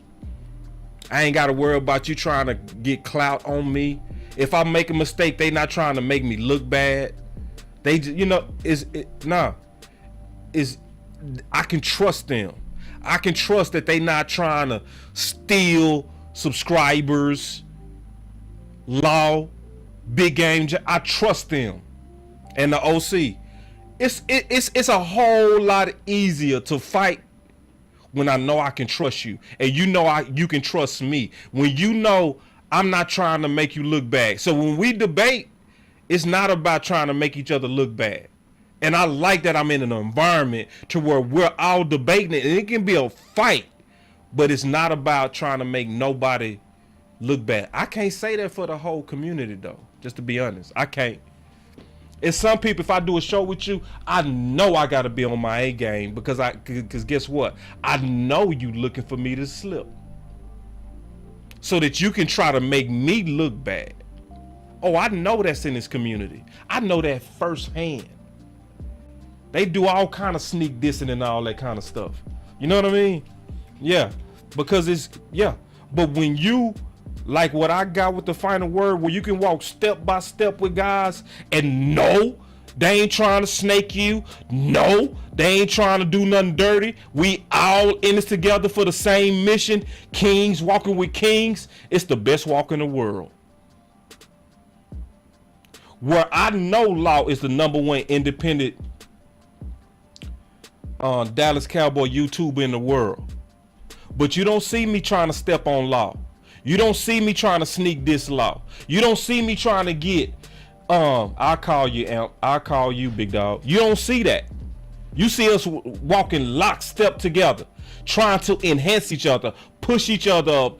Matter of fact, Law is real close to getting 100,000. Let's help him get to 100,000.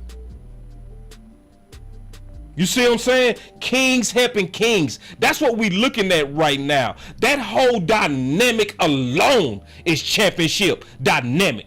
King with king. King McCarthy with King Dan Quinn doing king shit. I love it. I love it. Woo. All right, let me take a call real quick. I'm gonna take a call, man. Matter of fact, I'm gonna call Amp. I said I was gonna call homie Amp. I know Amp got some blessings. Y'all give me 1 second to call Amp. And some of y'all, I know this make y'all mad because I outbound call some people and I don't do others. Well, if you've been here long enough, you should know that I do have favorites, and Amp is definitely one. I don't mind saying it, damn it. Amp is definitely one of my favorites. This man has rocked with me a whole season with a newborn baby doing 4 and 5 hour shows, and he not my favorite. You out your mind. Yeah, Amp is my favorite. All right. And Coach Marv. So yes, you go see them get privileges that others don't get because they also do work that others don't do. So it's so many shows that I do because they talk to me and say, boss, have you considered this? They actually help me with content and they can't get a phone call? Hold on real quick. We got us a super chat with the Yoga Flames. You know we gonna do this. Hold on quick. We got you on the Yoga Flames. Yoga fire. Dracarys. My boy Landlord, we gotta do some work, dog. He said, man, I've been working, but boss over here spitting, bro. I know, I ain't lying, bro. Hey, bro, kings gotta rock with kings. That's why I rock with you, bro. I know a king when I see one, bro. You a king. You ain't got no hate in your blood at all. Ain't none of that old pettiness, that old, You know, because some people, they try to rock with you, but they really competing with you. They really want to take you out, and they really got evil intentions. It's like, I hate to act like I don't see some of you snakes, but I see some of you snakes. I see right through you. I still rock with you, too. I don't want none of y'all to think that y'all got that much game to where I don't see through your snake ass. Just because I do content with you mean that don't mean that I don't see through you. Yeah. I'm calling you now, Amp. For real. Yeah. Boss, what's good, What's up with it, bro? What's up with it, dog? Boy, you're on one tonight, man. You know, man. I love it, though. I love it. I'm with the shit today, dog. You know me, bro. Bring a real man. This chicken is fine. That boy with the shit. I'm with it today, bro. You know I'm with it. Man, I'm with it. It's a beautiful day, though, man. There's a lot going on in the world, man. I got to see my cousin live on TV today. Guard playing for Penn State. Them boys that made the tournament. Okay. My Lakers handling business with the Knicks right now. And shoot, the Oscars on tonight, man. There's a lot going on, but guess what? You got a couple hundred people following you, man, hearing what you got to say about the Cowboys. But I turned away from the Oscars because I wanted to call in because I wanted to let you know, man. The Dallas Cowboys swept the Oscars today, man. How? Bruh. They won all the major awards, dog. Talk. Stop teasing. Best director. Okay. Jerry Jones. You know what I'm saying? On top of that, best documentary, The Dallas Cowboys. Right? Oh, for real? And you for real? You for real? That's understood. That's understood. You know, we best documentary. I thought you was playing. Like Favre say, seen and talked about relentlessly. Mm. And then for the 2022 season, Mike McCarthy won Best Actor. And then to follow that up, okay, you playing. Dan Quinn got Best Supporting Actor. Right. Because they went through this whole season like they didn't know what was going on. Mike McCarthy turning red, huffing and puffing, hitting his little play sheet, throwing handsets down, knowing that BS with them option routes wasn't going to work. But guess what? He won Best Actor. Why? Because he played the part. And then Dan Quinn, my main man Dan, said, I got your back, bro. Yep. And he followed suit. But like you said earlier, they've been peeped this. They've been talking about this. We gonna roll this, but we gonna let this story unfold. Yes. Right? They let it unfold. Yep. And then guess who got Best Actress? Who? Kellen Pookie Moore. Pookie crack smoking Moore. Best Actress. You know why she was Best Actress? I'm gonna tell you why she was Best Actress. She? Wow. Why was she? She was Best Actress. See, we got rich people problems, right? Uh-huh. See, what happened was Jerry Jones, you know, he got the money. You know, he got the best franchise around. Uh-huh. Where Jerry failed at is he gave his daughter the keys to that Jag a little too soon. You know what I'm saying? That's what happened. Yep. Young. Yep. Fresh out the gate. You just got your L's. Yeah, you just got your license. And you done wrecked it up. You done wrecked the car. Wrecked it up. You done wrecked the car. Wrecked it up. You wrecked the car. Guess what? She ain't worried. My daddy got money. Hold on real quick. Hold on. Wait. My boy, Frank say, Pookie was on New Jack City. Can you explain Pookie more? Because he might not. Some people new to the channel, they don't know what you're talking about. Explain Pookie more, because we've been saying that for a minute. But go ahead and explain that, El. Telling Pookie Moore. Okay, so New Jack City. It was a story about Nino Brown. He was a big drug lord. Yeah. He took over this apartment complex, and they were running super operations. He's a fictional character, but he was running super operations. He took over this complex and was pushing major drugs. He had the whole apartment complex and the whole city on lock. And Pookie was a crackhead turned snitch. What's the word? Snitch, informant. Yeah. And they tried to use him. They cleaned him up, but unfortunately, Pookie slipped and went back to using what he was used to. So what was the crack? What was the crack on Pookie? The crack on Pookie was the passing game. Yep. As much as it made sense for us to run the ball, Kellen Pookie Moore kept going back to his crack, which was the passing game. Yep. Okay. So yeah, Kellen Pookie Moore, Best Actress of the Year. And then to top it off, guess what? There's some more awards. What you got? On YouTube. Best visuals and editing goes to Boss Cowboy Sports. You feel me? Oh yeah, man. I take it, man. Give me my Oscar, man. Give me my Oscar, dog.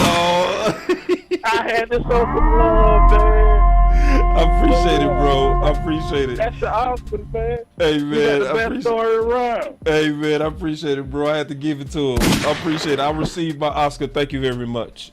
Yes, Thank you very much. Yes, sir, man. I appreciate the call, Elp. That was already. All right, man. That's Elp. Hey, Elp, we need to start doing some weekly shows, too, man. We got to figure out how to do a show. We'll figure it out. Me, you, Keystone, Coach Marv, we need to start that rotation back up. That was a fire rotation. We will, though. But no, that's real, though. I got the phone lines back up, and we're going to take a couple of more calls before I get into my final point on these Kings. But I'm excited about these Kings. I think more people should be excited. But if you scorned, I also understand. I really do. Like, I do. Like, if you scorned, I get it. Boss Cowboy Sports. What's going on, boss? Can you hear me? Yeah. Hey, this is Rico, man. What's going on? What's up, Rico? Finally got you back, man. Yeah, man. I've been trying to get through, man, but it's hard, man. You got big fans. You blowing up, my man. Man, you're doing good work too, man. I appreciate that too. I appreciate it, Rico. And I'm gonna have to fix my phone lines. I talked to Queen about it. I got to fix my phone lines so I can actually have y'all in the queue and then close the queue. I already have it. I just need to learn how to use it. But go ahead, Rico. I want to touch base on something you said. Okay. First off, you break down conversations between the coaches and interviews where normal fans wouldn't break it down. So appreciate it. That's good work. Appreciate that, Rico. You know, but it was a word that Mike McCarthy said when he said landscape. Yeah. That really was a nice word he was using. Yeah. Yeah. The word he really want to use culture. The culture of the Dallas Cowboys. And that scares me. Because that's real. Jerry and Steven, especially Jerry has you hit the nail on it. You hit the nail on the head when you said Jerry don't respect good guys. He don't respect bad guys. Yep. But also Jerry has a complex against bad guys because he's still going through a little. Mm-hmm. I don't know what the word is, but from what him and Jimmy went through back 20, 30 years ago. Yep. I knew you was going. You know. Yep. That's fair. And that's fair. And the thing about it is me and my younger brother, he's a Cowboy fan. Right. And a lot of Cowboy fans, and I even talked to Law about it, because me and Law, I'm on his show, he hear me, he answered he know me now, he know my number. And I said, Law, the thing about it is, man, we can talk all this stuff, about Dak, about Zeke, about this, about that. But there's a stat I looked up. If you go back and look at the 10 best winning percentage teams in the regular season in the last 10 years, Dallas number 8. So they do win. Yeah. But what jumped off at me when I looked at the top 10 teams that had the best 10 in winning percentage of the last 10 years, every one had went to the Super Bowl. All of them didn't win it, but has been there, except us. Mm-hmm. And when you sit there and look at it, you ask yourself, in them 10 years, that ain't all been on Dak. It ain't all been on Zeke. It ain't been all on Kellen Moore. It ain't been all on this. We went through different coaches, different players. And Will McClay has drafted well. I think Dallas and Kansas City have drafted most Pro Bowls in the last 10, 12 years. Yep. So when you go back and look and say, ask yourself as a Cowboys fan, what's the one thing that hasn't changed? You can't say you can fire the GM front office, because front office and GM, it's family owned. Right. And I just don't believe, because you're dealing with a wealthy man who's a billionaire, who always did things his way. And when I look at this offseason, the way it's planning out, you made some good points. I do believe Dan Quinn and Mike McCarthy is trying to change the culture together. But I've managed in my profession, and when their upper management don't want to be on that same page with you, it's gonna always be a ripple effect, especially if something goes wrong. Yeah. Now, if everything's playing out right, if it goes perfect, I believe Dan Quinn. Yeah. That's right. Not just that, but this also.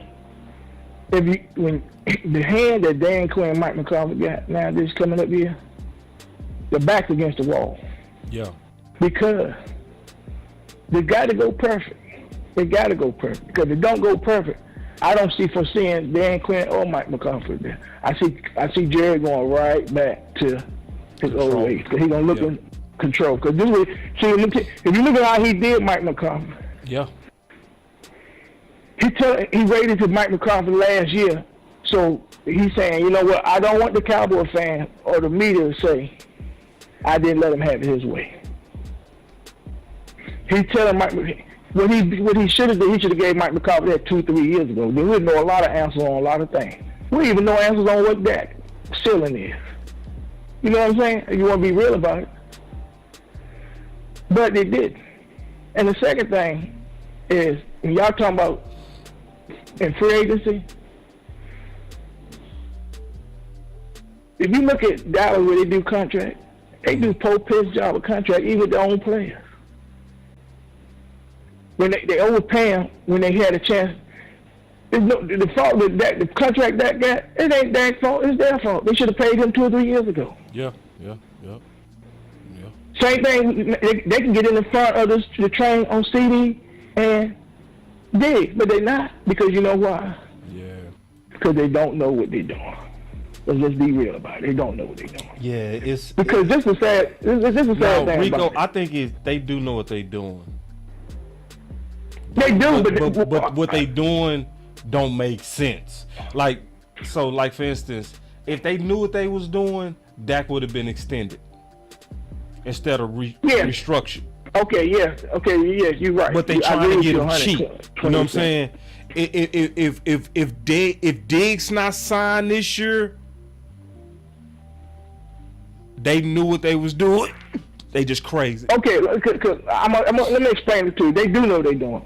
Okay, it's like swimming. You got some people can swim from shallow to deep, but then if you drop them in deep water, they don't have to tread. They don't have to kick off and get up and go from deep to shallow. You know what I'm saying? That don't mean they don't know how to swim. No, I'm with you. That don't mean they know how to swim. See, I think they just throw too many experiments in there. It's like trying to have it all. Okay, now I'm gonna tell you. It's trying to have it all. It's like you want the best players, but you want them at a discount, and you fight for that. See, that's trying to have it all. See, I think it's their egos that get in the way. You know what I mean? Instead of saying, okay, Dak, you a franchise quarterback, we go pay you like one. See, they don't do that. You know what I'm saying? They got to make it hard. We gonna restructure you, and you like to play all these games instead of just extend them, free up the cash, take the cash, pay Diggs, take that other cash, go sign a receiver. Let's rock. You see what I'm saying? You know? Yeah, I agree with you. I agree with you on this. But this, I'm gonna read off a little bit when I read off that path of what you're saying. But what you're saying is very true, 100%. I agree with you. I'm not disagreeing. I ain't fighting with you, as you said. I'm not trying to get in a fight. Yeah.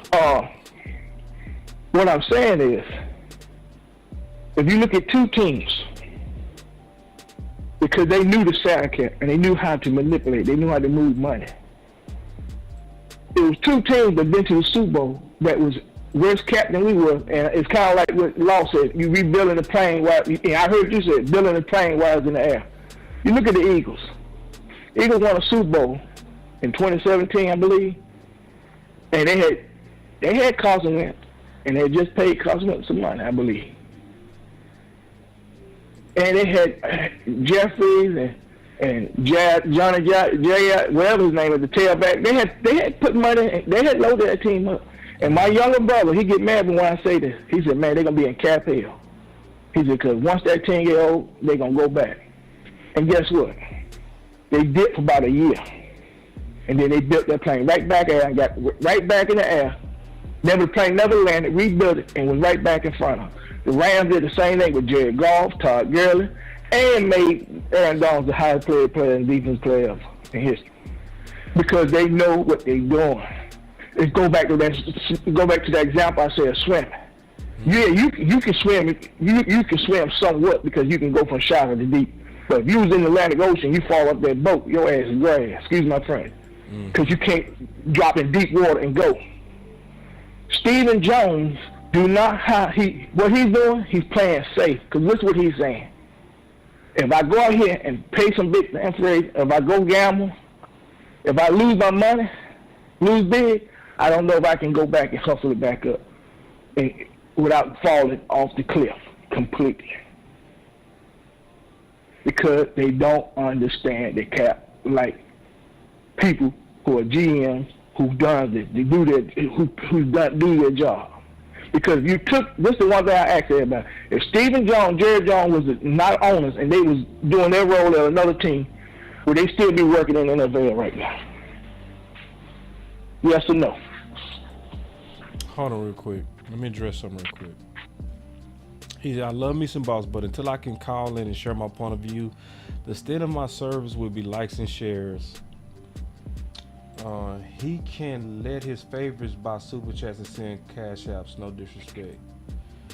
Nah, that's disrespectful, Queen. That's disrespectful because like you wouldn't want me putting an ultimatum on my service to you.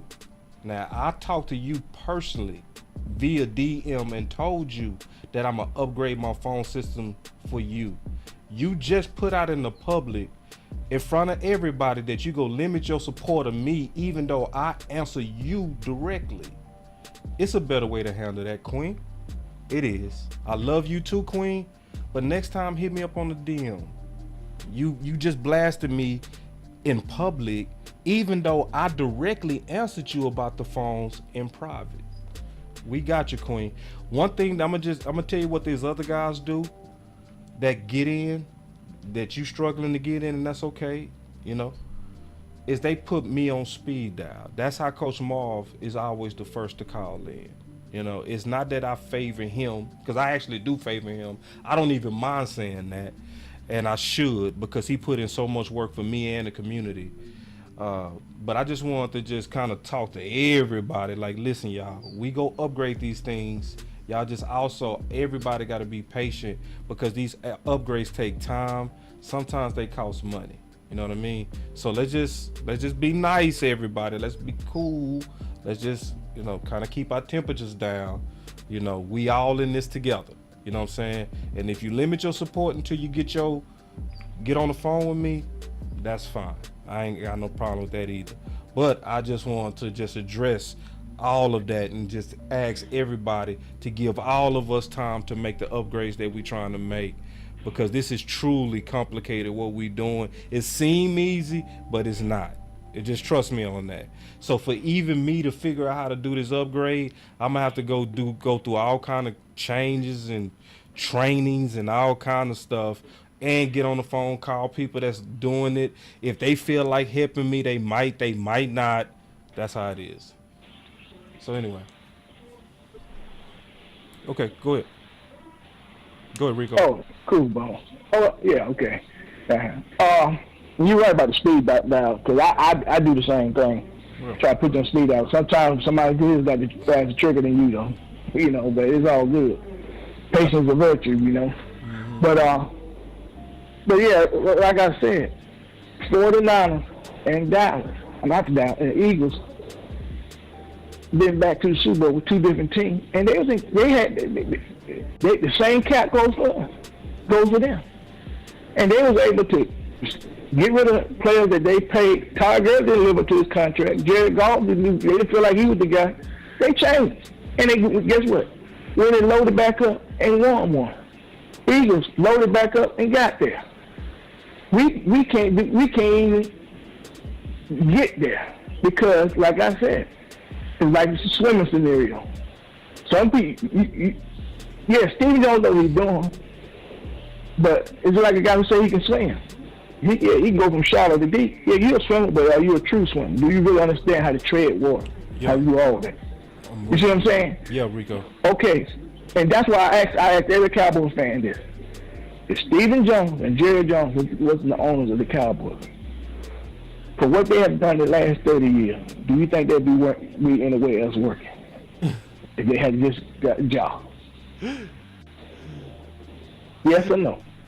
Yeah, but Rico, let me get back to this cut real quick. I don't mean to cut you off because we going long. Yeah, I know, boss. Look here, boss. You know what? I know you. I know when you laugh. I know what the answer is, and it just. No, I was laughing at something else. Queen. Oh, I'm sorry, but I'm just saying. A lot of Cowboys fans, if you answer that question honestly, if you took it and said you had to answer honestly, and told me is life dependent on it, they're gonna say no. They'll get a job nowhere else. Right, but Rico, let me get back to. All right, man. You have a good one, brother. All right. Yeah, man. I didn't mean to get off with Rico. We was going long, and I gotta finish. I didn't mean to get off that fast with Rico. But then Q-Dog he said, I have to push back as a Cowboy fan. I hate how the Rams did it.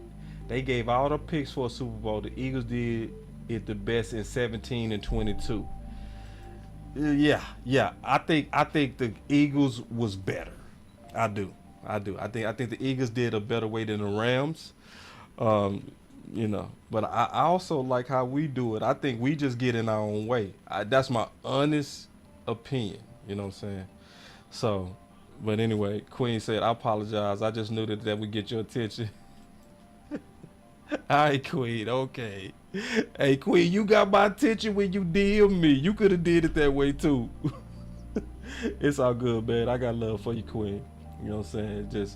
And I want your input. I promise you. I do want your input. I do. I promise you that. It's just that I got to get a better system, and I've got multiple hustles going on. It's just kind of tough to sometimes turn the corner. But we will. Once I turn that corner, you go see Queen, and you will be the first one I hit up to. I'm going to say, as soon as I upgrade the phone, you could be the first person I hit up. I'm going to be like, Queen, we upgraded the phone, so now you get to sit in the queue instead of just randomly trying to call in and hopefully you get in type of deal. We're going to be able to sit you in the queue. You either turn it on, turn it off, and you stay there, and then when you stay there, you guaranteed to get in the show. That's going to be how we do it. But I just got to figure all that out. It's just what it is. And I appreciate all y'all comments, everybody. So anyway, the biggest thing too, the biggest thing, well, not the biggest thing, one of the things that's really talking about these underground kings, okay? With these underground kings, one of the things, the biggest thing to me that's going to take us way over the top, is both head coaches believe and trust complementary football. That is the biggest thing. Both coaches. See, what was messing up with Kellen Moore didn't believe in no complementary football. See, that's why Mike McCarthy seemed as if he was going off on him, but he was really just telling the truth. Where he was saying he just was worried about being the number one offense. Most people took that wrong, like, don't you want to score more points? He said wants to be the number one offense. So in other words, he was play calling like everything was just about points. But see, when you understand the game, there are times to where points are the most important. Then there's times to where points are not the most important. Time becomes the most important. You know, that's the most important. Kellen Moore didn't understand that a lot of times, to where it was times he was trying to play call for points when he really should have been play calling for time.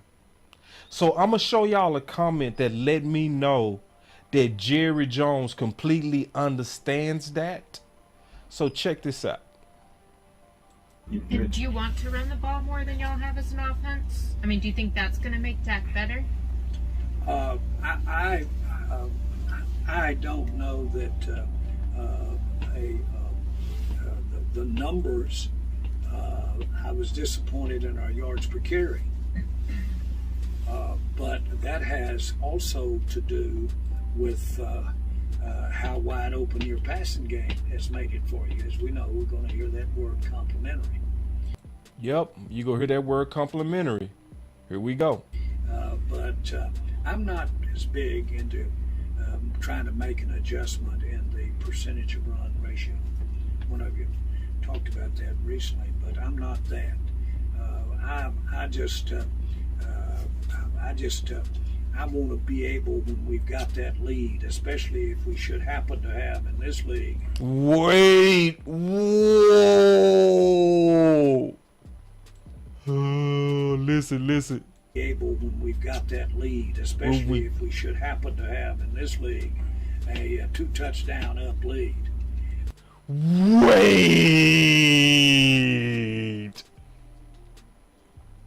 Let me wait. I do want to be able to really make it an almost accident if you got 3 or 4 tries at it tonight. Ooh, man. Hold on real quick, because I know what Jerry said right there. He said, boss, I would have called in, but I didn't want to be off topic because I just jumped in. Just so glad Kellen is gone. Me too. Ooh-wee, I'm so glad. Ooh-wee. Let me go back to this Jerry, though, because this is fire. Move those chains. Yeah. What was Jerry talking about? See, they know why they got rid of Kellen. They get it. I know a lot of people don't like to hear Jerry talk. That's fine. I like to hear Jerry talk because I want to make sure that he's in line with my head coach. And he's in line with the head coach. He said, I'm not even really kind of trying to change the ratio. Did y'all hear it? He said, I'm more so for if we so happen to get a lead, which is hard to get in this league, I want to make sure that it's by accident that you get 4 chances at it. That's a direct shot at Kellen Moore.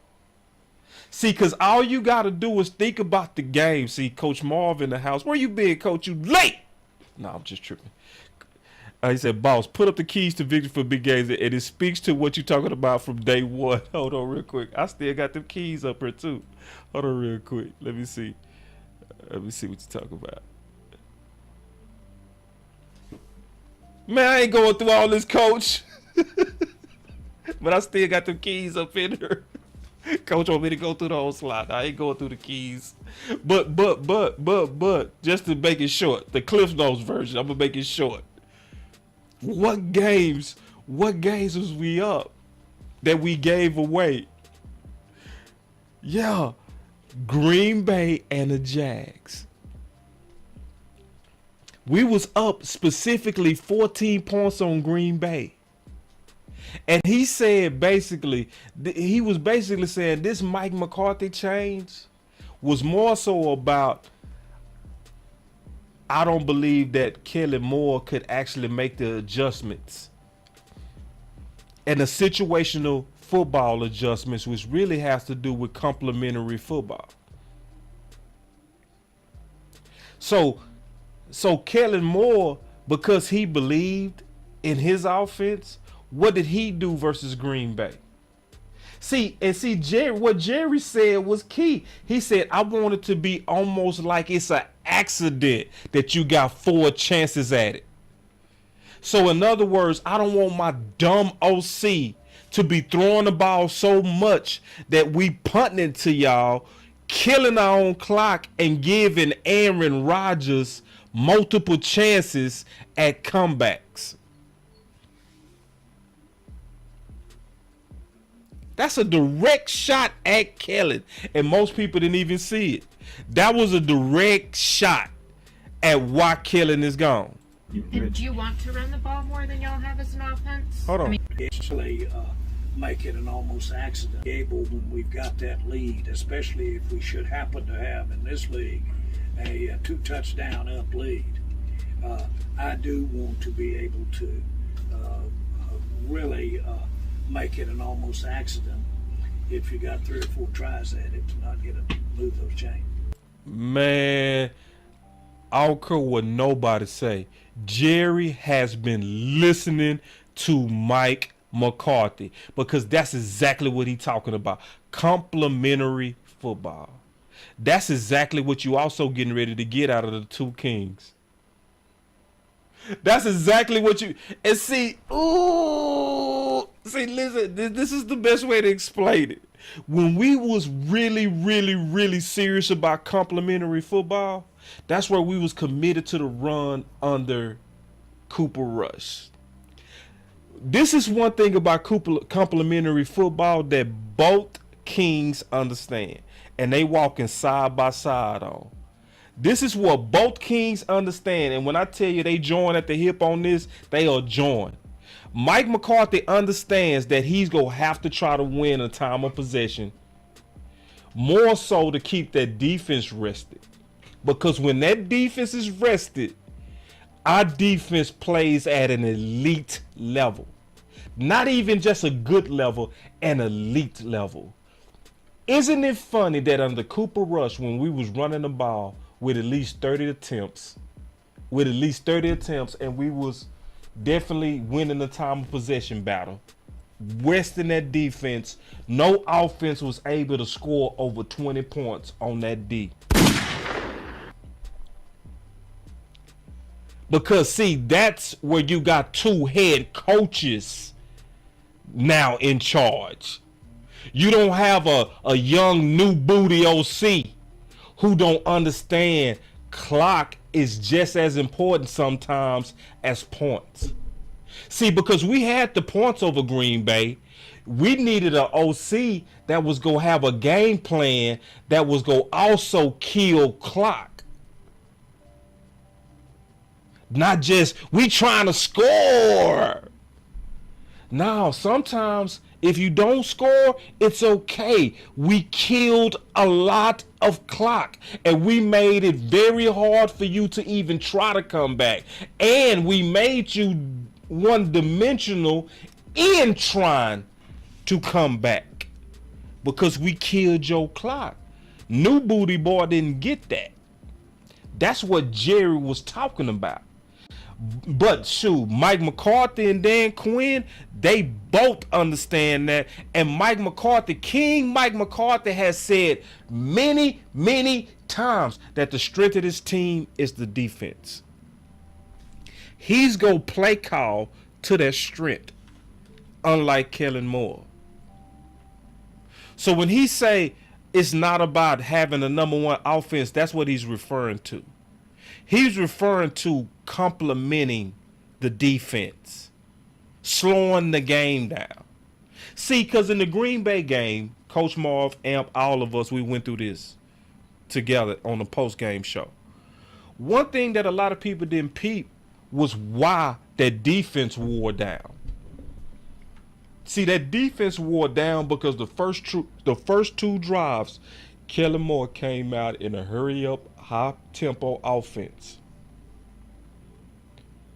So, first of all, your offensive tempo is fast, which he was also with that punting.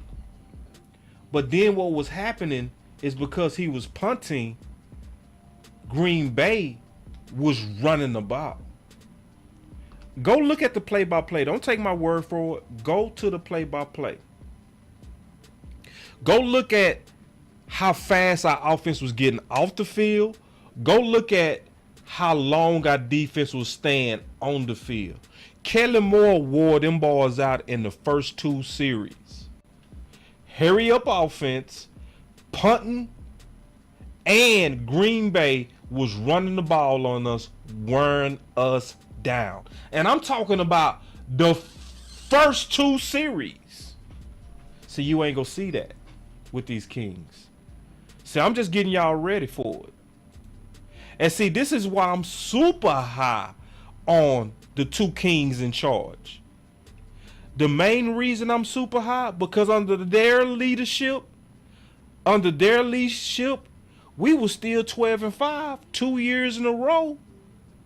And it's now already out that it was major dysfunction. See, people thought I was a conspiracy theorist when I was saying it. Oh, so but they saying it now. They putting it out there that Mike McCarthy was on different pages with Kellen Moore. So you mean you was 12-5 2 years in a row and you was on a totally different page than your OC? And I ain't supposed to have no hope that this is a Super Bowl contending leadership? Oh, boss, we say that every year. You might say that every year. I don't say that every year. So if I'm saying that this is one of the best years where we should be aligned to not only reach the Super Bowl, I would be disappointed if we don't win it. I mean what I say. How can you look at us go 12-5 with dysfunction and then say, but boss, you being too optimistic, you drinking too much Kool-Aid? 12-5 with dysfunction? So put it like this. If Kellen Moore knew how to manage time, we beat Green Bay. If we beat Green Bay, we are the number 1 seed. That means we would have been playing the Giants with a bye week, with everybody rested, with home field advantage. So when Jerry talking about being up by 14, that's what he talking about. When he talking about being up that much and then the Jags coming back, that's what he talking about. Because what happened is we got a big lead versus the Jags running the ball. Big lead. Kellen Moore start throwing the ball in the second half. Versus the Jags. They came back on us. If we would have beat the Jags or Green Bay, either one of those, we the number 1 seed in the league. See, Coach Marv, Coach. No, Coach.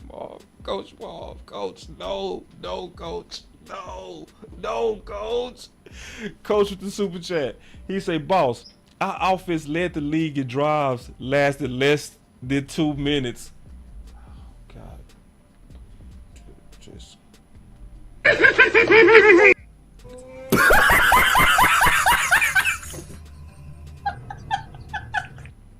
What? That is sick. Just think about that. We led the coach. You got to send me the source on that. Send me the source. I need the source. That is so womp. I didn't even, coach. Just send. I need to get the source on that. I need to just double check that source on that. Because if you right, you know I'm gonna start going crazy. Hold on. I missed a super chat from Lab. Hold on real quick. My bad. I missed Common Sense Lab super chat. Hold on real quick. Let me try to find it. Common Sense, that's my dog. I gotta get his super chat. Y'all give me 1 second. Hey y'all, I'm human. I'm trying my best, y'all. It's just me. One day I'm gonna have a producer out here. Alright. Okay. I found the super chat. Okay, hold on. I missed yours too, Amp. So I found both of y'all's. Common Sense said, funny you said Green Bay. When we all see Rodgers tell his coach, run the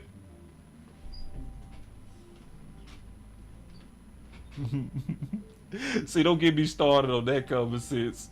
Where even Aaron Rodgers told his head coach to run, and he didn't say run the damn ball. He replaced that damn with elf-ing, but he said the word. He said run the ball.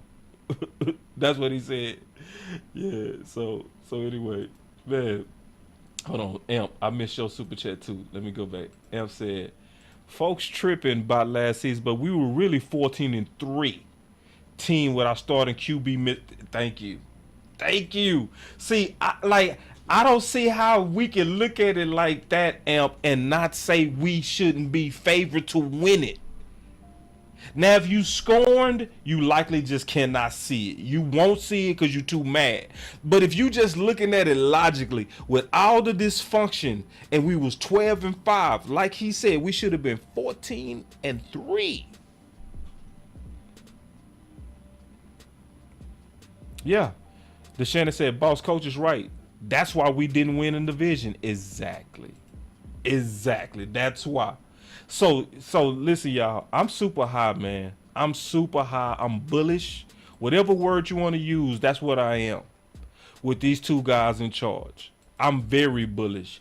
I enjoyed last year. I ain't gonna lie. Even though I was always sounding the alarm on Kellen Moore, I still enjoyed it. I know we go really enjoy this year.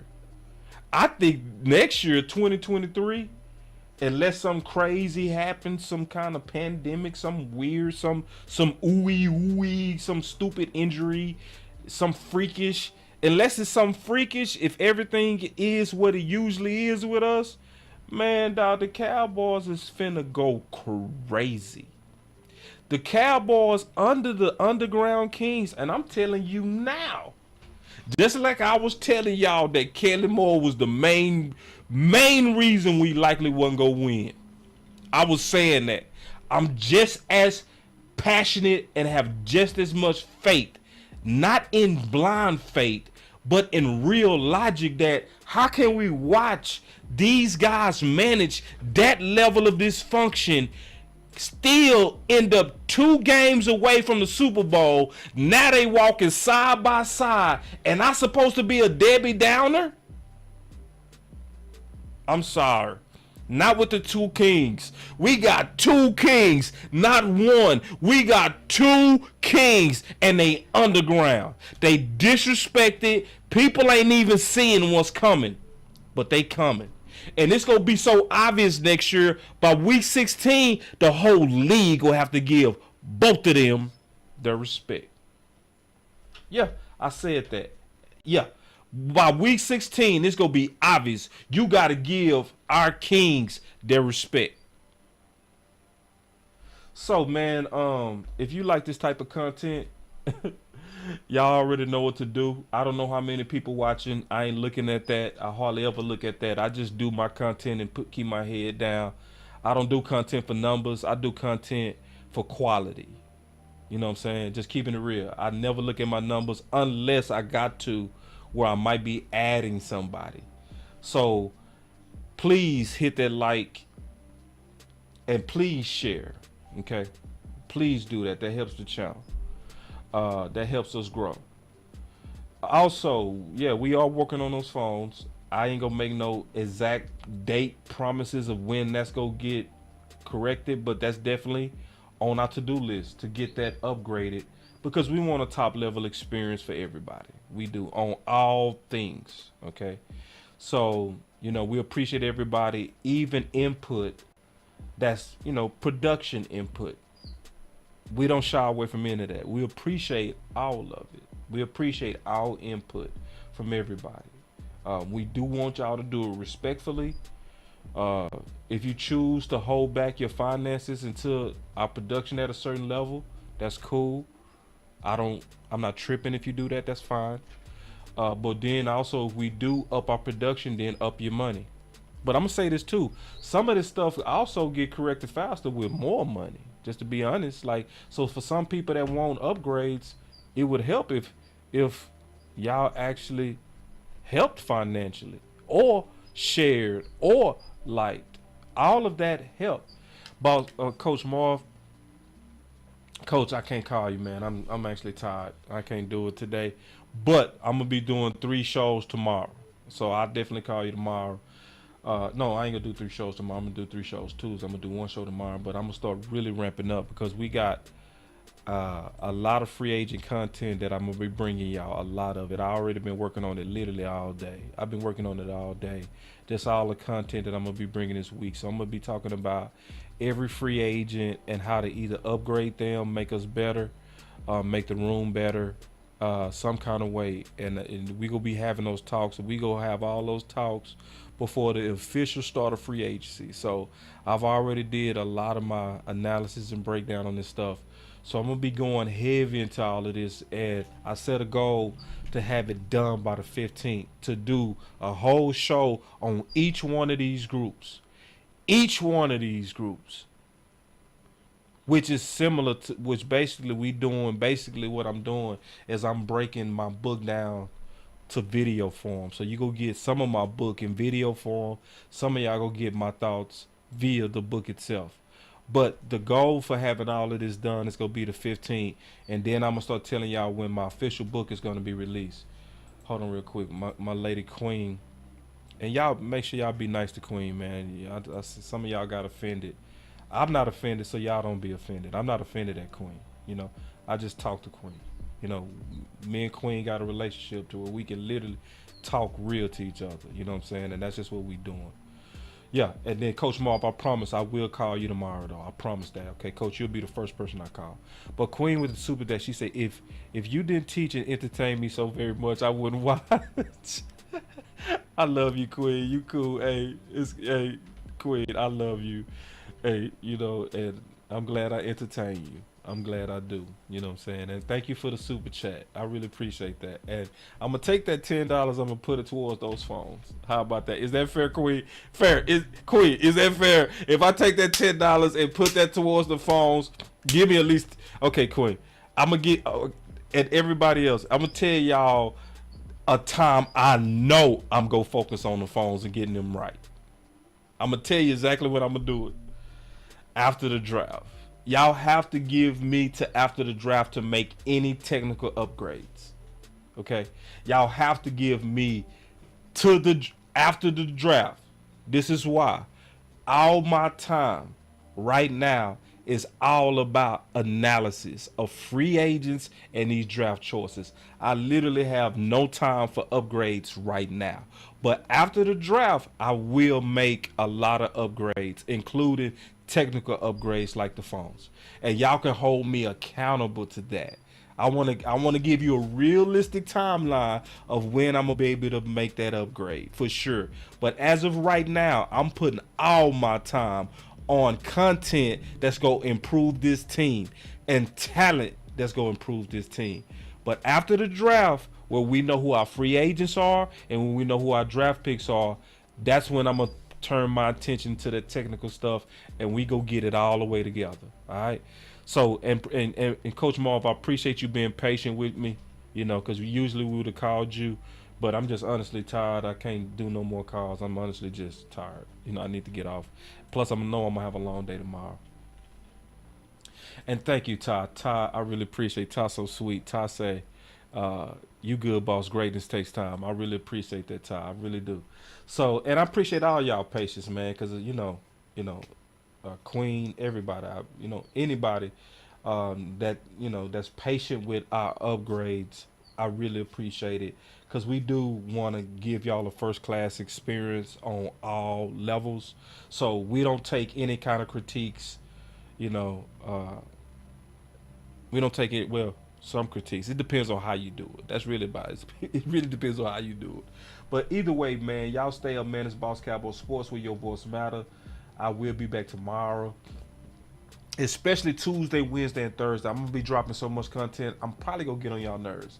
But keep your notifications on, because it's going to be quality, though. Because, listen, I've done a massive ass amount of research. I'm almost certain it ain't nobody going to be able to break down free agents and draft picks like me. I'm gonna just tell you that right now. It's a lot of people right now gonna be real good at them draft choices.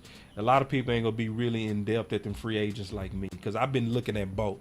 See, every year I look heavy into both too. I don't just look at one group. I look at it all, because I want the overall big picture. But anyway, man, y'all stay up, man. It's Boss Cowboy Sports, where your voice matter. Peace. So you just clearly heard the case that I made about my optimism in the Underground Kings. Dan Quinn and Mike McCarthy. Respectfully, really, Mike McCarthy and Dan Quinn. So I predicted, one of the main things that I predicted happened exactly what happened. I said the same synergy that quickly happened to Dan Quinn was going to happen to Mike McCarthy. And it happened just like that. And we're seeing the results of it now. So again, yes, we did lose Trevon Diggs. Yes, he's out for the season. But see, we got to remember, this is not the Cowboys of old. Sometimes you got to just stop and accept that change has really happened. Sometimes you got to accept it. And it's hard for us sometimes to accept that we are in a brand new quality era. Embrace it. Regardless of tragedies, regardless of bad news, we have the right leaders in place. This is going to be a year to celebrate. Don't give up. Don't lose heart. This is the time to lock in hard. This is the Dallas Cowboys time. Let's enjoy this whole ride. It's Boss Cowboy Sports, where your voice matter. Y'all stay up and peace.